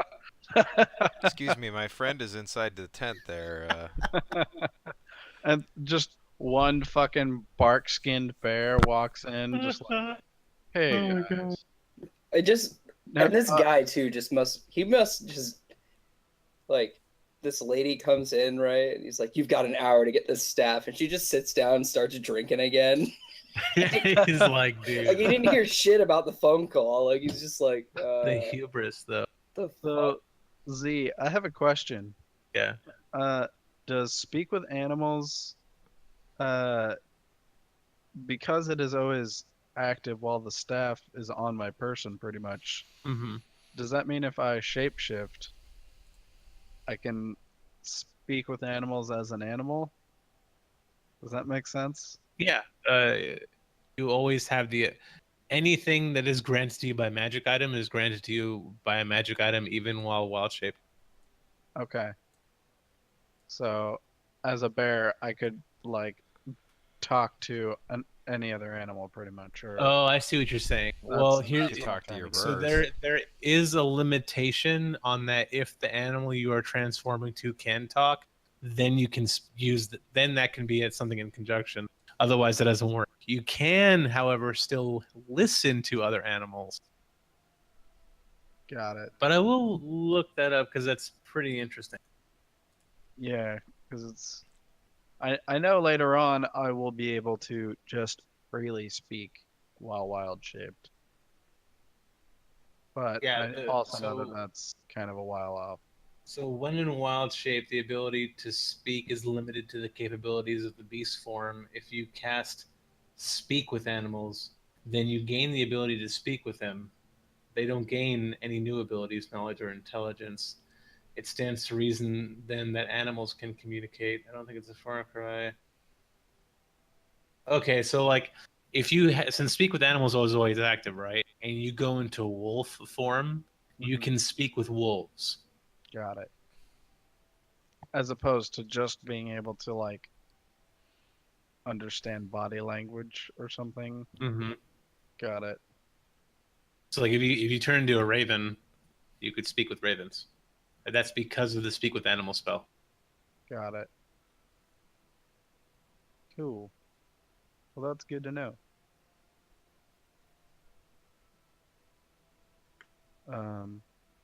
Also, hope you guys are noting the fact that I've been trying to keep Radovan under the wing tonight. Yeah. Just I got plans. Got plans. All right. All right. I want to see them. I want to see all of them. Gonna take him to school. This is good. I like this. We're back to having a bunch of stuff to do. Yep. Bring your Is- druid to work. Is that a good thing? Oh, Is what a good thing? Sorry, I missed that. we having have a a bunch of bunch- stuff to do now. Like a Because bunch now of we stuff? also need to check in to Barovia now, Mm-hmm. because we got that where it's like, oh, they might know shit about Ravenloft, and then Ismark is there and like might have already started to pick up on this stuff. Like we should probably go see him at some point. Yeah. Not only that, but we also understand now that the castle works on keyword. That's true. Yeah, potentially. No, not potentially. Yeah, he pretty much said it was. Yeah. That was a first-hand experience. It was. He saw a vampire walk through a wall after speaking to it. Primary source. Yes, indeedy. But anyway, yeah, boys, I'm gonna get out of here. Been I'm it's thinking been a the hell of a same. game. Yeah, hell of a game, dude. Thanks for coming along and playing. I will see you, if not later on this week, probably on Monday. Let's be honest. Happy birthday, Z. Happy Yeah. birthday! Oh, today his birthday? Yeah. Oh my god. Happy birthday. Thanks. You son of Uh, a bitch. Bastard. I know, right? I guess we can call it here, as per usual for everyone watching. 8 p.m. Pacific Standard Time. Don't be late. Thanks for catching the VOD if you happen to watch that. Everyone, thanks for coming. Thanks for playing. We'll see you all next week. Good night. Woo. Night, y'all.